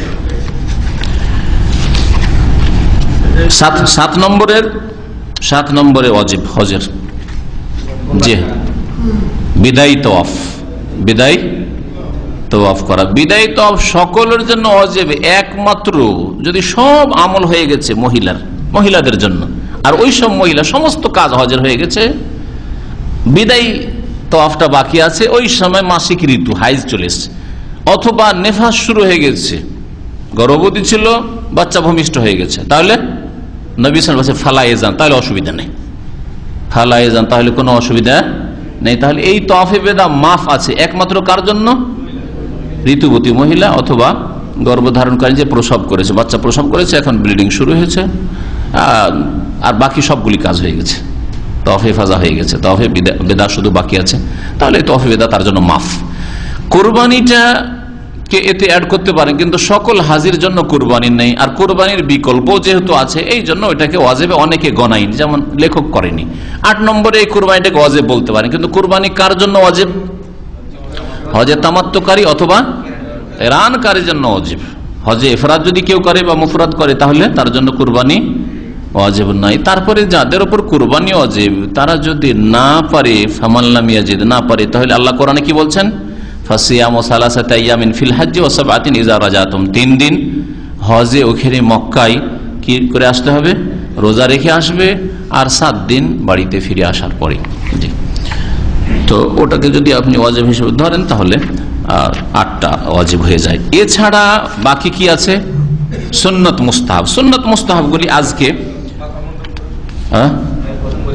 বলে দিচ্ছি, আগে বলা হয়ে গেছে, বলে দেওয়া হয়েছে, ওই এর সাথে ওমরার সাথে বলতে গিয়ে 2 নম্বরে গণিয়ে দেওয়া হয়েছে। মুস্তাহাব কাজগুলি, মুস্তাহাব কাজগুলির সংজ্ঞা কিন্তু বলেছি, তা সেই কাজগুলি হজকারী বা ওমরাকারীর জন্য করা উচিত, যাতে করে পূর্ণ সওয়াব নেকি পায়, কিন্তু সেগুলি ছেড়ে দিলে দম লাগবে না আর তাতে কোনো গুনাহ হবে না। কিন্তু যদি সেগুলিকে ক্ষুদ্র মনে করে, সেগুলিতে অবহেলা করে যদি ছেড়ে দেয় সুন্নাতগুলি, এমন কিছু নাই, তাহলে ফাইন্নাহু ইয়াসাম, গুনাহগার হবে। কারণ নবী সাল্লাল্লাহু আলাইহি ওয়াসাল্লাম ফামান রাগিবা আন সুন্নতি ফালাইসা মিন্নি, যেই ব্যক্তি আমার আদর্শ সুন্নত থেকে বিমুখ হবে, মানে আপনি তুচ্ছ মনে করলেন, আপনি সেটাকে অবহেলা করলেন, ফালাইসা মিন্নি, সে আমার আদর্শ ভুক্ত নয়, সে আদর্শের লোক নয়। ফালাইসা মিন্নি, আমার আদর্শের লোক নয়। এখানে নবী সাল্লাল্লাহু আলাইহি ওয়াসাল্লামের সুন্নত মানে ফেকার ভাষায় সুন্নত বলা হয়নি, এটা ব্যাপক অর্থ রাখে। হাদিসে যে সুন্নত শব্দগুলি ব্যবহার হয়েছে, সে সুন্নতটা ব্যাপক অর্থে ব্যবহার করা হয়েছে। নবীর তরিকা, নবীর তরিকায় ফরজও আছে, রুকুনও আছে, ওয়াজিবাতও আছে, আর সুন্নত আছে, সবগুলি শামিল। তো কেউ যদি নবী সাল্লাল্লাহু আলাইহি ওয়াসাল্লামের আদর্শ থেকে মুখ ফিরিয়ে নেয়, তাহলে সে নবী সাল্লাল্লাহু আলাইহি ওয়াসাল্লামের উম্মত নয়, ফরজ ওয়াজিব কিছুই করে না, সুন্নত দূরের কথা, তাহলে নবী সাল্লাল্লাহু আলাইহি ওয়াসাল্লামের উম্মতের লোক নাই। আর ফরজ ওয়াজিব করছে, সুন্নতকে প্রয়োজনের তাগিদে ছেড়ে দিল, হয়তো পারলো না, ছেড়ে দিল, তাহলে সে ঘাটতি করলো নেকিতে, পুরোপুরি সে নবী সাল্লাল্লাহু আলাইহি ওয়াসাল্লামের আদর্শ পালন করলো না। অবহেলা যদি করে তাহলে গুনাহগার হলো, গুনাহগার উম্মত হলো, উম্মত থেকে একবারে বেরিয়ে যাবে না। অবহেলা করলে গুনাহগার হলো, উম্মত থেকে হয়তো বেরিয়ে যাবে না।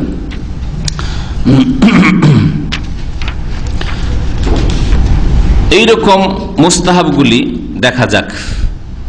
আমরা যখন তওয়াফ করি, প্রথম তওয়াফ যেটা তওয়াফে কুদুম, যেটা প্রথম তওয়াফে রামাল করা, ইজতেবা করা। ইজতেবা বুঝেন? ইজতেবার সংজ্ঞা কে বলবেন? হ্যাঁ, চাদর গুতরাওয়ালা লোকে দেখা একটু হেলাল্লাহ। হ্যাঁ হ্যাঁ, এইটা ডান বগলের তলা দিয়ে এহরামের কাপড়টাকে, ওপরের কাজে এহরামের কাপড়টা, ওইটাকে বাম কাঁধের ওপর রেখে নেওয়া। এটা শুধু প্রথম তওয়াফে, তওয়াফে কুদুম, প্রথম তওয়াফে, ঠিক না? তাহলে হজের তওয়াফে এফাজাতে যদি কারো এহরাম আছে, কাপড় বদলায়নি, কাপড় তো বদলে নেওয়া উচিত ছিল আগেই, কাপড় বদলায়নি। অনেক এরকম আছে না, যে কাপড় হয়তো দূরে আছে আর ফিরে গেল না, এইদিকে চলে আসলো পাথর মেরে, তখন ইস্তেফা করলে সুন্নত হবে না, বিদাত হয়ে যাবে, গুনাহ হবে তখন।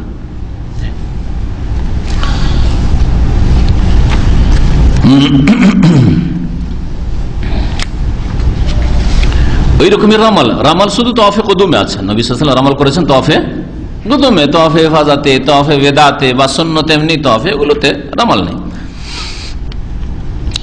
তারপরে হাজরে আসওয়াদে চুমন দেওয়া, রুকনে ইয়ামানি স্পর্শ করা, চুমন দেওয়া সম্ভব না হয় যদি হাজরে আসওয়াদে, তাহলে ইশারা করা, ইশারা করা, তাকবীর পাঠ করা, ওই সময় আল্লাহু আকবার বলা, প্রত্যেকবার বিসমিল্লাহ আল্লাহু আকবার নয়, মনে হচ্ছে যে কুরবানি জবাই করছে।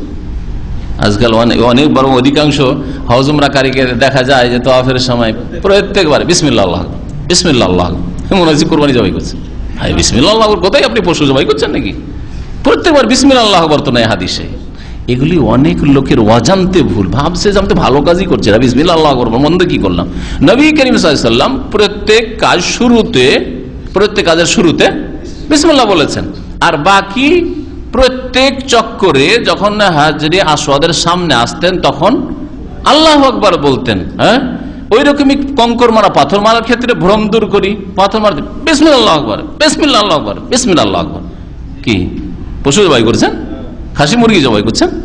তো বিসমিল্লাহ আল্লাহু আকবার কিসের এখানে? এখানে বিসমিল্লাহ আল্লাহু আকবার না, প্রথমবার বিসমিল্লাহ আল্লাহু আকবার, আল্লাহু আকবার ইউকাব্বিরু মা কুল্লি হাসাতে। প্রত্যেক কঙ্করের সাথে কি করতেন? প্রত্যেক কঙ্কর নিক্ষেপের সময় ইউকাব্বিরু, তাকবীর পাঠ করতেন, না এই যে ইউসাম্মি, বিসমিল্লাহ বলতেন, এ কথা নেই কোথাও। এই ভুলগুলি আছে না নেই হাজিদের মধ্যে? ব্যাপক হারে ছড়িয়ে আছে এসব ভুল।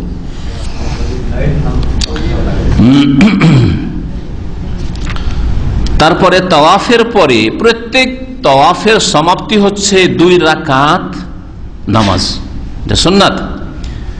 সে ফরজ তাওয়াফ হোক আর ওয়াজিব যেমন তাওয়াফে বেদা হোক, অথবা মুস্তাহাব তাওয়াফ হোক, এইরকম জমজমের পানি পান করা, তাওয়াফ সাইড মাঝখানে জমজমের পানি পান করা, এটা হচ্ছে সুন্নাত।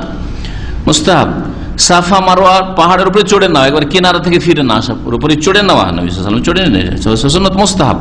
সাফা মারওয়ার উপর প্রত্যেকবার জিকির দোয়া যেগুলি রয়েছে, কালেমা তাওহীদ পাঠ করা, আর যে দোয়া রয়েছে, তারপরে দোয়া করা, হাত তোলা, এগুলি কিবলামুখী হয়ে, তারপরে 2 সবুজ বাতির মাঝখানে হ্যাঁ, পুরুষদের দৌড় দেওয়া, হ্যাঁ, মেনাতে 8 তারিখে যাওয়া, 8 তারিখে গিয়ে 8 তারিখে জোহরের আগে পৌঁছিলেন, জোহর, আসর, মাগরিব, এশা, ফজর 5 ওয়াক্ত নামাজ পড়া, সেই দিনটা কাটলো, রাত কাটলো, এটা কি সুন্নাত এগুলি?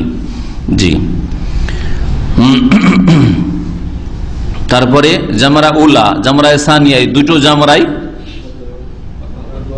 পাথর মারার পরে একটু এগিয়ে গিয়ে কিবলামুখী হয়ে দোয়া করা, যখন পাথর মারবেন তখন তাকবীর পাঠ করা, ইত্যাদি ইত্যাদি। এইরকম অনেক সুন্নাত কাজ রয়েছে। তালবিয়া পাঠ করা, লব্বাইক আল্লাহুম্মা লব্বাইক, লব্বাইক লা শারীকা লাক লব্বাইক, বেশি বেশি তালবিয়া পাঠ করা, এটা কি রুকুনও নয় আর ওয়াজিবও নাই, তাহলে বাকি থাকলো সুন্নাত। হ্যাঁ, সুন্নাত। হ্যাঁ, জি। হ্যাঁ, আরাফাতে বেশি বেশি দোয়া করা, জিকির আজকার করা, জি হ্যাঁ, ঠিক, ইত্যাদি ইত্যাদি। এখন সময় অনেক লম্বা হয়ে গেছে, প্রশ্ন পরে আলোচনা শেষ হোক। এখন শুধু একটাই আলোচনা বাকি, যারা বিশেষ করে হজে যাবেন তাদের জন্য 8 তারিখ, 8ই জিলহজ, 9ই জিলহজ, 10ই জিলহজ, 11 জিলহজ, 12 জিলহজ, 13 জিলহজ, এই 6টি দিন, 6টি দিনের কাজগুলি সংক্ষিপ্ত। ব্যাস, এই দিয়ে আজকের আলোচনা শেষ করবো ইনশাআল্লাহ। হয়ে যাবে হজের কাজ। হজ কত প্রকার সংক্ষেপে এটা আরেকটা বলে দিই। 3 প্রকার: হজে তামাত্তু, হজে কেরান, হজে ইফরাদ বা মুফরাদ, যাই বলতে পারেন। জি, তো তামাত্তু করা উত্তম, এটা আগে বলে দিয়েছি। তারপরে 2 নম্বরে কেরান, 3 নম্বরে হচ্ছে ইফরাদ। হ্যাঁ, তামাত্তু কেন উত্তম? এই জন্য যে নবী করিম সাল্লাল্লাহু আলাইহি সাল্লাম তামাত্তুর জন্য আকাঙ্ক্ষা করেছেন, আর তামাত্তু করতে বাধা, হালাল হইতে বাধা উমরা করেছিল যে সাথে তিনি কুরবানি বেঁধে নিয়ে গিয়েছিলেন। কুরবানি যদি সাথে না থাকতো সফরে, তাহলে তিনি হালাল হতে পারতেন। শরীয়তের বিধান, কেউ যদি কুরবানির পশু সাথে নিয়ে যায়, আর প্রাচীন যুগে আর এখনো বেদুইনরা যারা নিজেরাই উট পুষে, বকরি ছাগল পুষে, তারা গাড়িতে আপনার ওই পিক আপে ভর্তি করে করে নিজের বাড়ির পুষা খাসি, বকরি, গানাম, দম্বা ইত্যাদি বা উট নিজে নিয়ে কুরবানি করবো, সাথে বেঁধে নিয়ে যাচ্ছে। তাহলে আর তামাত্তু করার কোনো অবকাশ নেই যতক্ষণ পর্যন্ত আপনার পশু যে সাথে নিয়েছেন জবাই না হবে। তার মানে আপনি মধ্যখানে হালাল হইতে পারছেন না, আর তামাত্তুতে হালাল হইতে হবে, ওমরা আলাদা সেপারেট করতে হবে, তারপরে হজ শুরু করতে হবে, আর এর চান্স নেই। সুতরাং যেই ব্যক্তি কুরবানি সাথে নিয়ে যাবে তার জন্য কেরানটাই হচ্ছে উত্তম। এই জন্য নবী সাল্লাল্লাহু আলাইহি ওয়াসাল্লাম কেরান করতে বাধ্য হয়েছেন। নবী করিম সাল্লাল্লাহু আলাইহি ওয়াসাল্লাম জানতেন যে জাহিলিয়াতের যুগে এই হজের মৌসুমে হালাল হয়ে থাকাটা খুব পাপের কাজ। এটা ছিল আরব মুশরিকদের ভ্রান্ত ধারণা, বা এই ধারণাই ছিল তারা। নবী সাল্লাল্লাহু আলাইহি ওয়াসাল্লাম ওই ধারণা নিয়ে গেছেন যে যেভাবে বাপদাদাকে হজ করতে সেভাবে গেছে। যখন মক্কায় পৌঁছিলেন আর সাথে যেগুলো কুরবানি পশু চলেও গেছে, তখন আল্লাহর পক্ষ থেকে ওহী আসলো যে ওমরা করে হালাল হয়ে যেতে পারো, নিয়ত বদলে নিতে পারো। হজের নিয়ত করে কেরানের নিয়ত করে এসছো, নিয়ত বদলে নিতে পারো, এটাকে ওমরায় রূপান্তরিত করে দিতে পারো। তাওয়াফ করো, সাফা মারার সাই করো, করে চুল কেটে হালাল হয়ে যাও, হালাল হয়ে থাকো। 5 তারিখে নবী সাল্লাল্লাহু আলাইহি ওয়াসাল্লাম পৌঁছেছিলেন, আর এখনো 6, 7, 8 2-3 দিন আছে, 2-3 দিন আরামে হালাল হয়ে থাকলেন। আর তারপরে 8 তারিখে ইয়াউমুত তারবিয়া, যেদিন সেই দিন হজের এহরাম বাঁধবে। সাহাবায়ে কেরামরা যাদের কাছে পশু ছিল না কোরবানির, তাদের সকলকে হালাল করে দিলেন নবী সাল্লাল্লাহু আলাইহি ওয়াসাল্লাম। আর বললেন নবী সাল্লাল্লাহু আলাইহি ওয়াসাল্লামের ঐতিহাসিক কথা, আর প্রত্যেকটি সহিহ হাদিসে নবী সাল্লাল্লাহু আলাইহি ওয়াসাল্লামের যে হাদিস হজের তাতে রয়েছে, লাউ ইস্তাকবালতু মিন আমরি মাস্তাদবারতু, যা পরে জানলাম, আগে যদি আমি জানতাম এই গায়বের কথা যে আল্লাহ পারমিশন দিবেন হজের মৌসুমে উমরা করে হালাল হওয়ার, আর এটা পাপের কাজ নয়, এটা জাহিলিয়াতের যুগের এটা তাদের ধারণা ছিল, তো মা সুখতুল হাদি, তাহলে হাদি সঙ্গে করে নিয়ে আসতাম না। ওয়ালা জাআলতুহা উমরাতান, আর উমরা করে আমি হালাল হয়ে যেতাম, যেমন তোমাদেরকে বলছি। হ্যাঁ, আকাঙ্ক্ষা করেছেন, তো যেই কাজের আকাঙ্ক্ষা করেন, একটা হজ তো পুরা করলেন, আর আকাঙ্ক্ষা করেছেন ওর চাইতে অন্য হজের, তো কোনটা উত্তম হবে?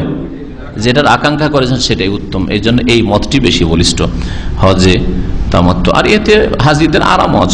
এখন যারা ইন্ডিয়া বাংলাদেশ থেকে হজে চলে এসছে, আর মযহাবধারী লোক, ওরা তো মগজে অনেকে বসে আছে, আর তাদের মুআল্লিমরা আলেমরা শিখিয়েও দিচ্ছে, মুর্শিদরা, যে হজে কেরান করে আসতে হবে, হজে কেরান উত্তম। আর বেচারা এখনো 1 মাস বাকি আছে, ওই এহরামের কাপড়ে গরমে পেরেশান হয়ে যাচ্ছে, গরমে দিন, তারপরে এই কষ্ট করি না, ভালো করে সাবান লাগাইতে পারছে সেন্টের, না আতর, না কাপড় বদলাইতে, ওই সেলাই করা কাপড় কাছে নেওয়া যাবে না, কত কষ্ট, তাই না? মাথা ঢাকা যাবে না, ঘুমের অবস্থায় কত যে এরকম হচ্ছে। আর যার ফলে অনুমান ভিত্তিক 2-4-5টা দাম এমনি পয়সাওয়ালারা দিয়ে যাচ্ছে, বিদাতি পয়সাওয়ালারা 5টা দাম এমনি। অনেক হাজিদেরকে দেখি 2-4-5টা দম জবাই করছে। কেন, কি ব্যাপার? বলছে কত ভুল ভ্রান্তি হয়েছে, দিয়ে দিলাম 5টা দম। এগুলো অতিরঞ্জন, গলু ইসলামের ধর্মের নামে আল্লাহ নিষেধ করেছে। আপনার ভুল কনফার্ম না যে ভুল হইলো কি হলো না, ওয়াজিব ছুটলো কি ছুটলো না, বা এরাম বিরোধী কাজ করলাম কি করলাম না, আর এমনিতে আপনি আপনার ভ্রমে দিয়ে দিলেন 2-4-5টা দম, পয়সা আছে সেজন্য। জায়েজ কাজ এগুলো, বিদআত। আসেন, কি বলছিলাম, যে তামাত্তু, কিরান, ইফরাদ। ইফরাদে শুধু হজ হয়, কিরানে দুটোর নিয়ত একসাথে মিলিয়ে নিয়ে শুরু করা হয়। হজ উমরা একসাথে, বাইরের লোক মিকাত থেকে শুরু করলেন, আর একসাথে নিয়ত করে দুটো একসাথে নিয়ে চলেন, একবার শেষ পর্যন্ত দুটোর নিয়ত, দুটোকে একাকার করে দিলেন। উমরা হজ আলাদা আলাদা নেই, একসাথে নিয়ে চলছেন। মধ্যখানে হালাল হইতে পারবেন, একেবারে 10 তারিখে হালাল হবেন আপনি, যেভাবে হালাল হয় হজের কাজ থেকে। তামাত্তু, যেহেতু আপনারা তামাত্তু করবেন, আর তামাত্তুতে সহজ, তামাত্তুতে উমরা আলাদা, উমরা তরিকা বলা হলো, উমরা রুকুন বলা হলো, ওয়াজিব বলা হলো। আর উমরা করা অধিকাংশ লোকই জানেন, আমাদের উমরার অলরেডি একটা আলোচনা আছে, আপনারা সেটি নিয়ে নিতে পারবেন। উমরার তরিকা, উমরা হয়ে গেল, তখন আপনি 10 মিনিটের জন্য হইলেও হালাল হয়ে যান।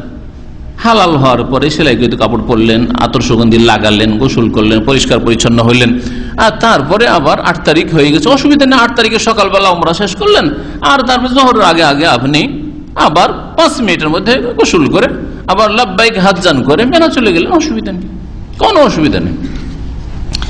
তো এই 8 তারিখের কাজ কি? 8 তারিখের কাজ কি বলেন? যেখানে আছেন সেখান থেকে ইহরাম করবেন, মানে আপনি হজে প্রবেশ করবেন। হজে প্রবেশ করবেন কি করে? অন্তরে নিয়ত করলেন যে আমি হজে প্রবেশ করেছি। পুরুষ মানুষ এজন্য সেলাই করা কাপড় থেকে মুক্ত হন, যা আছে শরীরে সেলাই করা কাপড়। সেলাই করা কাপড় মানে হচ্ছে শরীরের গঠনে যে কাপড়গুলি তৈরি হয়েছে। সেলাই করা কাপড় মানে যাতে সেলাই আছে ওইটা না, একটা বেল্ট আছে, ইহরামের বেল্ট, ওতে একটা সেলাই দেওয়া আছে, এইটা নিয়ে পেরেশান হয়ে যায়। আমার তো ইহরামের এইটা বেল্টটা, এতে একটা সেলাই আছে, আসলে বুঝে না যে সেলাই করা কাপড় মানে কি। সেলাই করা কাপড় মানে শরীরের গঠনে যে কাপড় তৈরি হয়েছে, তাতে সেলাই থাক আর না থাক, বিনা সেলাই আর কিছু দিয়ে জড়ানো থাকে, তবু সেটা সেলাই করানো কাপড় হয়ে যাবে।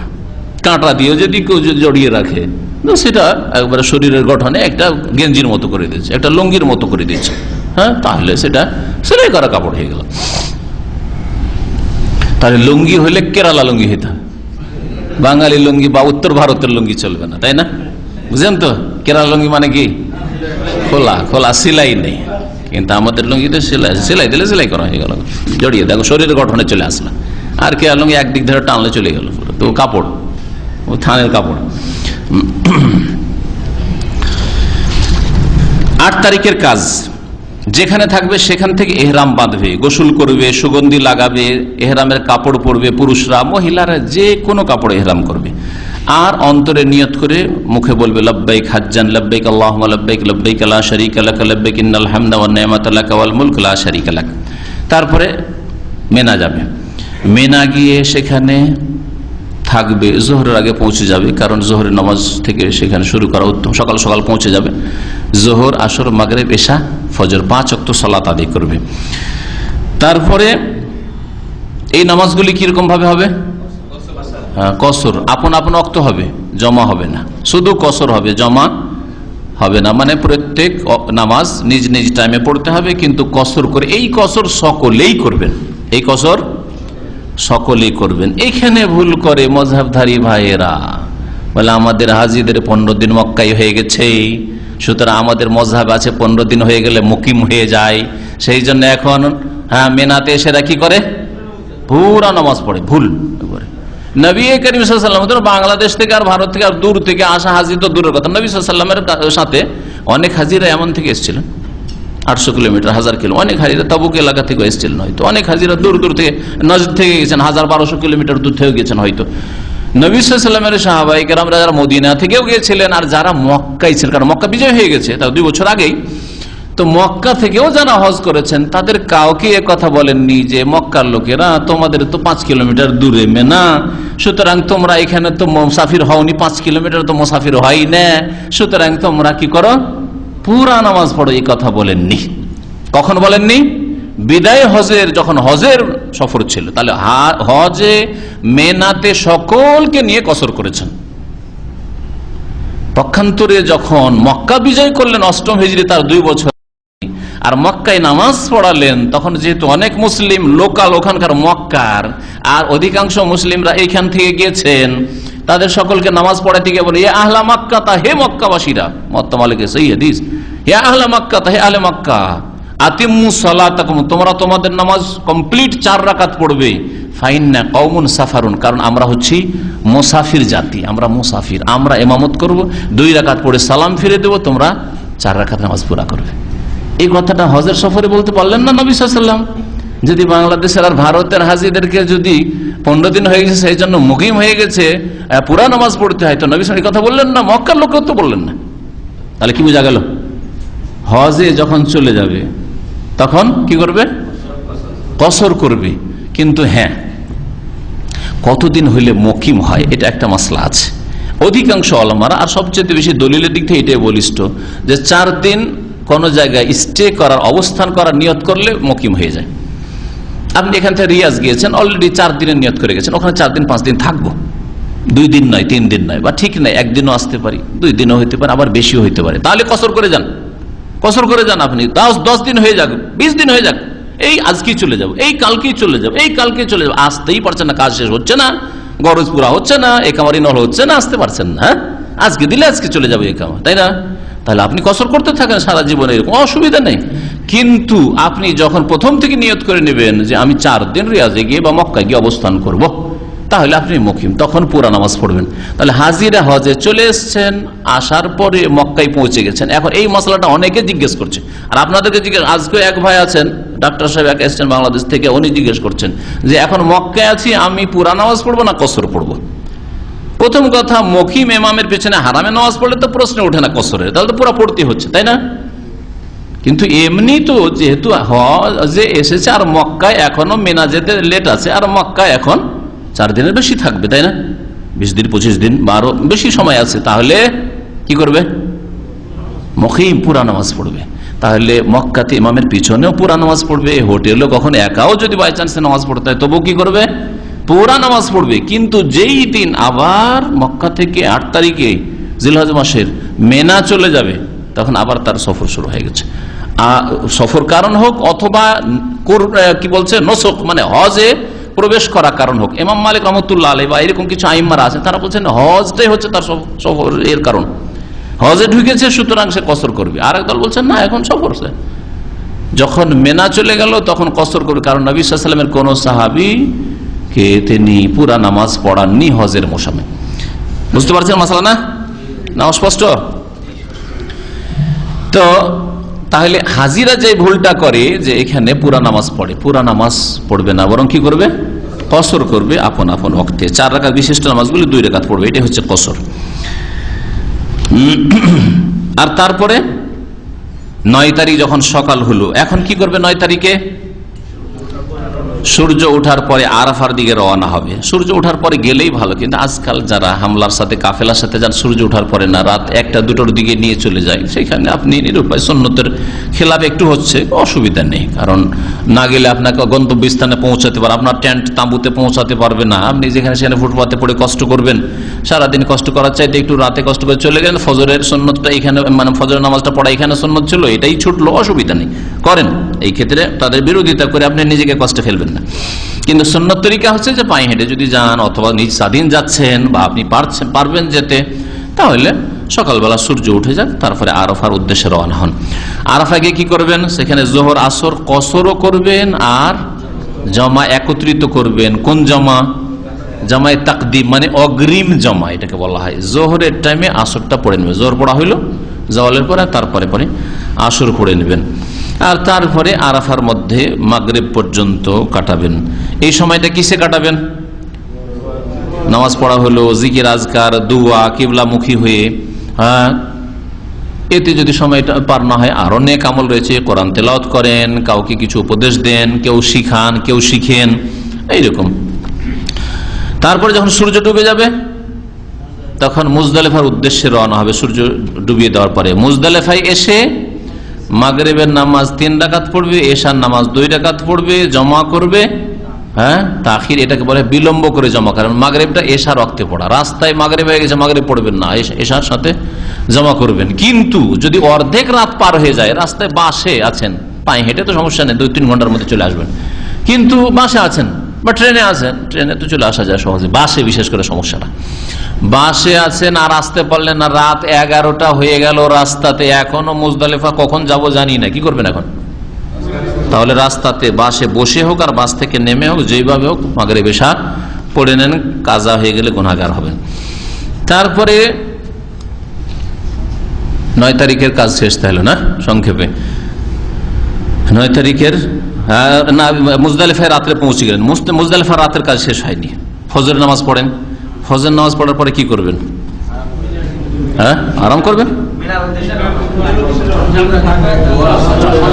হ্যাঁ হ্যাঁ, ওখানে দোয়া করা সবচেয়ে উত্তম হচ্ছে, ফজর নামাজ পড়ে দাঁড়িয়ে কেবলা মুখে দোয়া করেন। আল্লাহ পাক দোয়া করতে বলেছেন, জিকির আজকার করতে বলেছেন, নবী সাল্লাল্লাহু আলাইহি ওয়াসাল্লাম দোয়া করেছেন। এখানে এই জায়গাটা একটা দোয়া কবুল হওয়ার জায়গা, এখানে দোয়া করবেন যতক্ষণ পর্যন্ত ফর্সা না হয়ে যায়। সূর্য উঠাবার প্রয়োজন নেই, কিন্তু ফর্সা হয়ে যাক, জনাক হয়ে গেছে, আর তারপরে সেখান থেকে রওনা হন, এটা উত্তম। কিন্তু মহিলাদের ক্ষেত্রে, শিশুদের ক্ষেত্রে, বৃদ্ধদের ক্ষেত্রে নবী করিম সাল্লাল্লাহু আলাইহি ওয়াসাল্লাম অনুমতি দিয়েছেন, একটা ডিসকাউন্ট আছে। কে বলতে পারেন ডিসকাউন্ট? সেটা হচ্ছে পাথর মারার জন্য অর্ধেক রাতেই, রাত 11টা-12টা হয়েছে, মুজদালিফা ছেড়ে দিয়ে মেনা চলে যেতে পারে। গিয়ে একদল বলছেন না, ফজর হওয়া পর্যন্ত অপেক্ষা করবে, ফজর হওয়ার পরে পাথর মারবে, এখানে ইখতিলাফ আছে, ইজতিহাদি ইখতিলাফ। আর একদল বলছেন না, চলে গেছে তো বেকার বেকার বসে, ফজর আগে পৌঁছে পাথর মেরে নিতে পারে, আল্লাহু আলাম। তবে ভালো যদি একটু অপেক্ষা করে ফজর নামাজটা পড়ে পাথর মারে, তাহলে সতর্কতা অবলম্বন করলো যেন। এখন হয়ে গেল কয় তারিখ? 10 তারিখ। 10 তারিখের কাজ কি? প্রথম কাজ, মেনা যখন পৌঁছিল, জামরায় পৌঁছার আগে আগে রাস্তায় যেই কোনো জায়গা থেকে কি করবে? আজকে 7টা মারবেন, ওই 7টাই কোরআন সবগুলি নিতে হবে, একবার 70টা পাথর আর বোঝা বইয়ে বেড়াইতে হবে না। 7টা পাথর নেন, আর পাথর নিয়ে জামরা আকবাকে পাথর মারেন এক একটা করে। একসাথে যদি সবটি ছুড়ে দেয় কেউ, তাহলে আদায় হবে না? হবে না, একটা গণ্য হবে। একসাথে যদি ছুড়ে দেয় তো একটা গণ্য হবে। যদি সন্দেহ হয় যে 7টা মারলাম না 6টা মারলাম, তাহলে কি করবেন?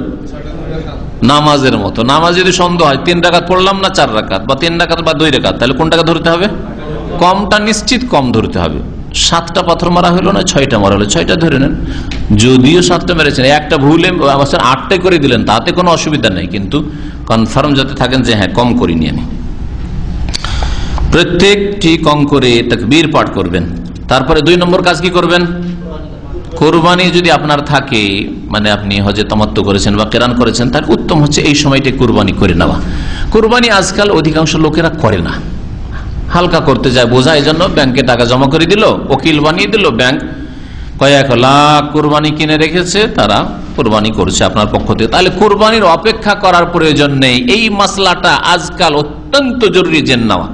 আজকাল অধিকাংশ ভারত, পাকিস্তান, বাংলাদেশের হাজিরা প্রথম কথা ওই যে কোরবানির পয়সা পেমেন্ট করে, ওকে জিজ্ঞেস করে যে কয়টার সময় কোরবানি হবে। সবগুলি রাতে দিন 10টা লিখা আছে মানুষকে বুঝাইবার জন্য। মানে 5 লাখ 10 লাখ কোরবানি ওই 10টার সময় হচ্ছে না, 3 দিনে হচ্ছে, 10 তারিখে হচ্ছে, 4 দিনে বরং হচ্ছে, 11 তারিখে হচ্ছে, 12তে হচ্ছে, 13 তারিখে হচ্ছে, 4 দিন ধরে কোরবানি হচ্ছে। আর আপনি বাঙ্গাল বুঝাবার জন্য ওই রকম 10টার সময় কোরবানি হয়ে যাবে, অসুবিধা নেই, তোমার 10টায় কোরবানি হয়ে যাবে, তখন তুমি হালাল হয়ে যাবে, মানে মাথা মুন্ডন করেন। আর মাথা মুন্ডন করেন না, বসে আছেন, এখনো 10টা বাজেনি, কারণ আমার কাগজে লেখা আছে, অথবা আমাকে বলে দিয়েছে কাউন্টারে যে তোমার 10টার সময় কোরবানি হবে। পাগল সব, এগুলো পাগল হাজি সব। এই কোরবানি হইল কি হলো না, এর সাথে আপনার চুল কাটার কোনো সম্পর্ক নেই। নিজে হাতে কোরবানি করেন, তাহলে তরতিব ঠিক রাখার চেষ্টা করেন, এটা উত্তম। কিন্তু আগে পরে হইলে ইফাল ওয়ালা হারাজ, নবী সাল্লাল্লাহু আলাইহি ওয়াসাল্লাম বলেছেন, আগে পরে হইলেও কোনো অসুবিধা নেই, যেখানে বলা আছে। 2 নম্বরে কুরবানি করা, এটা ভালো। 3 নম্বরে মাথা মুন্ডন করবেন, অথবা ছোট করবেন পুরো মাথা থেকে। এর মাধ্যমে আপনি প্রাথমিক হালাল হবেন, তাহাল্লুলে আউয়াল বলা হয়। প্রথম পর্যায়ে আপনি হালাল হয়ে গেলেন। প্রথম পর্যায়ে হালালে কোন কোন জিনিসগুলি হালাল হয় আর কোনটা হারাম থাকে? এহরামের অবস্থায় যতগুলি নিষিদ্ধ কাজ ছিল সবগুলি হালাল, একমাত্র স্ত্রীর কাছে যাওয়া। শুধু সহবাস নাই, সহবাস নাই তাই একটু রসিকতা করে ধরা যাবে নাকি, একটু আদর করা যাবে নাকি? না, কোনোটাই চলবে না, ওর ভূমিকাটাও চলবে না। সহবাসের ভূমিকা যতটা হইতে পারে কিছুই চলবে না। হ্যাঁ, কোনো রাফাস চলবে না, বুঝছেন না? আমোদ ফুর্তি করছেন, দুইজন হাত ধরে যাচ্ছেন আর আমোদ ফুর্তি করছেন, আর এইদিকে পালপিটেশন শুরু হয়েছে, এমনটা যেন না হয়। অনেকে ফ্যামিলি হজ করছেন, এগুলো জানার প্রয়োজন রয়েছে। বিশেষ করে যুবক হাজিরা যারা হজ করতে আসে, হয়তো আর আজকাল তো অধিকাংশ হাজিরা তো পয়সা আছে, এসছে ট্যুরে, এসছে মিয়া বিবি ট্যুরে এসছে, এবাদতে কোথায়? যেখানে সেখানে ছবি নিচ্ছে, আর সাফার ওপর মারোয়ার ওপর তওয়াফ করতে যে আপনার, তারপরে পাথর মারতে গিয়ে ওইদিকে বিবিকে দাঁড় করতে চেহারা খুলে হাজার হাজার লোক দেখছে আর বিবির ছবি নিচ্ছে। বিবি বলছে তুই আমার ছবি নেয়। আউযুবিল্লাহ। হজে এসছে নাকি? হজে এসছে এরা হজে আসেনি, এরা পয়সা আছে ট্যুরে এসছে। জি, এরা দুনিয়া ভ্রমণ করে, কেউ দুবাই ঘুরে, কেউ বাহরাইন ঘুরে, কেউ সিরিয়া ঘুরে, কেউ থাইল্যান্ড ঘুরে, এরা মক্কা ঘুরতে এসছে।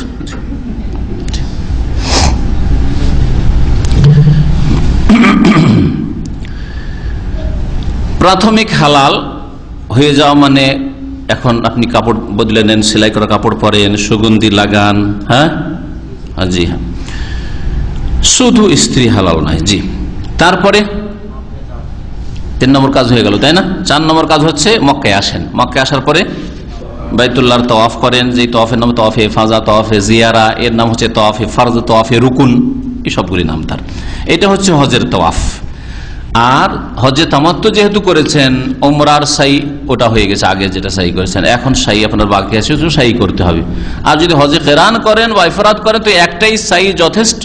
সেই জন্য আগে যদি সাই করে নিয়ে থাকেন প্রথম যখন এসেছিলেন, তাহলে এখন আর সাই করা লাগবে না। আর যদি তখন সাই না করে থাকেন, শুধু তওয়াফে কুদুম করেছেন, তারপরে মেনা চলে এসেছেন হয়তো, তাহলে আপনাকে এখন সাই করতে হবে। এই তওয়াফ করার পরে তওয়াফে ইফাজা যখন হয়ে গেল 10 তারিখে, যে কোনো সময় যদি আপনি তওয়াফে ইফাজা করে নিতে পারেন, এখন আপনার তাহাল্লুলে সানি মানে ফাইনাল হালাল হয়ে গেলেন। আপনি সম্পূর্ণরূপে আপনি হালাল হয়ে গেলেন। এখন মাশাআল্লাহ পয়সা আছে, হিলটনে আপনার হোটেল, মিয়া বিবি চলে যান, অসুবিধা নেই। হ্যাঁ, আর তারপরে ওখান থেকে এইখানে আর দ্বিধাদ্বন্দ্ব নাই। এগুলো জানার প্রয়োজন রয়েছে, অনেকের জানার প্রয়োজন রয়েছে। এক আমেরিকার হাজি ভাই মশলা জিজ্ঞেস করছে, ওকে কেউ বলে তোমরা স্বামী স্ত্রী এসছো, তোমাদের কাছে যাওয়াই যাবে না, অথচ উমরা করে হালাল হয়ে বসে আছে মক্কায়। এই গত সপ্তাহের প্রশ্ন এটা, তবে জানার আপনাদের প্রয়োজন রয়েছে। ওই দিনে এখনো আপনার কি বাকি? 11 তারিখ 12 তারিখের কমপক্ষে কঙ্কর মারা বাকি, তারপর রাত্রি যাপন বাকি। এটা দ্বিধাদ্বন্দ্বে এতগুলি কাজ বাকি আছে, আর বিবি নিয়ে আমোদ ফুর্তি করবো রে, তাই না? আল্লাহ জায়েজ করেছেন, অসুবিধা নেই আপনার জন্য। আর জায়েজ করেছে মানে করতে হবে জরুরি নয়, হ্যাঁ যেতে হবে জরুরি নয়, কিন্তু কেউ যদি চায় যেতে পারে, অসুবিধা নেই। পয়সা আছে, হোটেলে গেল, যেখানে গেল, আত্মীয় বাড়ি আছে, অসুবিধা নেই। নিজের বাড়ি আছে, মক্কা রাজি, অসুবিধা নাই। তারপর আবার হাট বাজার করার মতো আবার চললো, রাত্রে গিয়ে কাটালো গিয়ে এতে মেনাই। তারপরের দিন হচ্ছে 11 তারিখ, এটা হজের কাজের 4র্থ দিন। 8 তারিখ শুরু করেছি, 9, 10 হয়ে গেল, 11 তারিখ হচ্ছে হজের 4র্থ দিন। এই দিনের কাজ মাত্র 2টা। কি?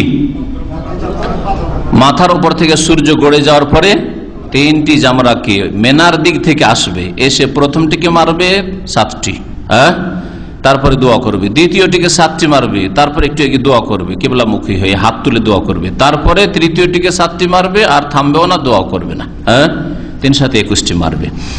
আর কি কাজ করবে? এই 11 তারিখের পরে রাত হচ্ছে 12 তারিখের, এই 12 তারিখের রাত্রি যাপন করবে। তাহলে হয়ে গেল এটা।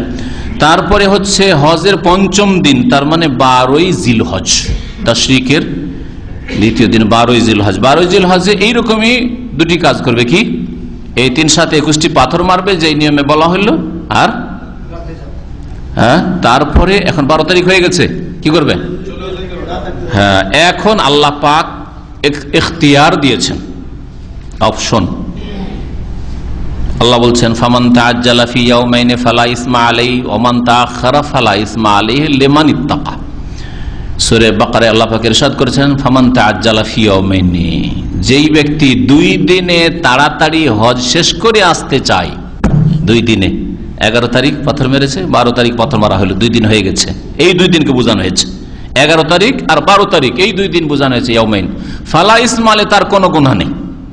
অমান তাআখারা, আর কেউ যদি বিলম্ব করে যে আমি 13 তারিখও থাকবো, তাহলে 12 তারিখের পরে যে রাতটা আছে এই রাতও কাটাতে হবে মেনাই, আর তারপরে 13 তারিখ আবার দুপুরে মাথার উপর থেকে সূর্য গড়ার অপেক্ষা করে, সূর্য যখন গড়ে যাবে তখন এই 3টি জামরাকে ওইভাবে পাথর মারবে, তারপরে 13 তারিখে হজ শেষ। অধিকাংশ হাজিরা আজকাল, দেশি বিদেশি অধিকাংশ হাজিরা, আমার অনুমানে 80% হাজি, শতকরা 80টা হাজি এই 12 তারিখে চলে যায়। এই জন্য 12 তারিখে খুব ভিড় থাকে, মক্কায় তওয়াফে বিদার ক্ষেত্রেও বা মক্কাতে রাস্তাঘাটেও। আর তারপরে 13 তারিখে যে এই রাতটা যারা কাটায়, 12 তারিখের পরে 13 তারিখের রাত, 13 তারিখের দিনে পাথর মারে, কত যে আরাম লাগে মেনায় হজ করে, খুব মজা লাগে। এই জন্য বিশেষ করে যারা ফরজ হজ প্রথম যাচ্ছেন তারা এই সুবিধাবাদী হয়ে 12 তারিখে তাড়াহুড়া করে আসবেন না, যদি এমার্জেন্সি বা জরুরি না থাকে। যদিও শরীয়তে অনুমতি আছে, আল্লাহ পাক দিয়েছেন অনুমতি, 13 তারিখে থেকে হজটা পুরোপুরি করে ফিরে আসবেন। আল্লাহ পাক যেন আমাদের সকলের হজ কবুল করেন। যেসব ভাইরা হজ করেছেন আল্লাহ পাক তাদেরকে আরো বেশি বেশি হজ বাইতুল্লাহ করার তৌফিক দান করেন। যেসব ভাইরা এখনো হজ করতে পারেননি, এবারে নিয়ত করেছেন, আল্লাহ পাক তাদের যেন মনের আশা পূরণ করেন। আল্লাহ পাক সহি সালামতে হজ করার তৌফিক দান করেন।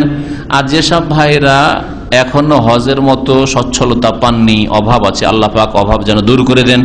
আর এই দেশ থেকে কোরআন হাদিসের সহি জ্ঞান নিয়ে যাওয়ার তৌফিক দান করেন, হজ উমরা বেশি বেশি নিয়ে যাওয়ার তৌফিক দান করেন, হালাল রিজিক আল্লাহ বরকত দান করে হালাল রিজিক নিয়ে যাওয়ার তৌফিক দান করেন, হারাম রিজিক থেকে আল্লাহ পাক বাঁচিয়ে রাখেন। এখান থেকে প্রায় হজ শেষ হয়ে গেল। এখন মক্কা যখন ছাড়বেন, আপনারা তো তাড়াতাড়ি ওই রাতেই ছাড়তে হয়, তাই না? অধিকাংশ বাসগুলি রাতে চলে আসে। এই জন্য আপনাদের জন্য এখন এমার্জেন্সি হয়ে গেছে কি কাজ, একটা মাথায় বোঝা বাকি আছে, কি বিদায়ী তওয়াফে বেদা। বিদায়ী তওয়াফ করবেন যখন আপনি বেরোচ্ছেন তার 2-4 ঘন্টা আগে। ধরেন তওয়াফ করতে 2 ঘন্টা থেকে 3 ঘন্টা লাগবে, ধরেই নেন 2 ঘন্টা বেশি লাগবে না, ভিড় থাকলেও 2 ঘন্টা লাগবে। তাহলে আপনার সফর শুরু হবে ধরেন রাত 2টোয়, তাহলে রাত 10টা, 11টা, 12টা এই টাইমগুলোতে আপনি তওয়াফ করেন। এমন নয় যে রাত 2টোর সময় বাস ছাড়বে বলেছে আর আপনি ওই বিকালবেলা গিয়ে আসর পরেই আপনি দুপুরে পাথর মেরে গিয়ে আসর পরে বিদায় তওয়াফ করে বসে আছেন, এটা ঠিক না। সফর শুরু করার কিছুক্ষণ আগে, আর রাস্তায় চলতে চলতে, এখন বাসার দিকে যাচ্ছেন বা সফরে যাচ্ছেন, ওই রাস্তায় চলতে চলতে কিছু কেনাকাটা করেন, কোনো অসুবিধা নেই। ওই ক্ষেত্রে শরীয়তে এত বাড়াবাড়ি আর কঠোরতা নেই।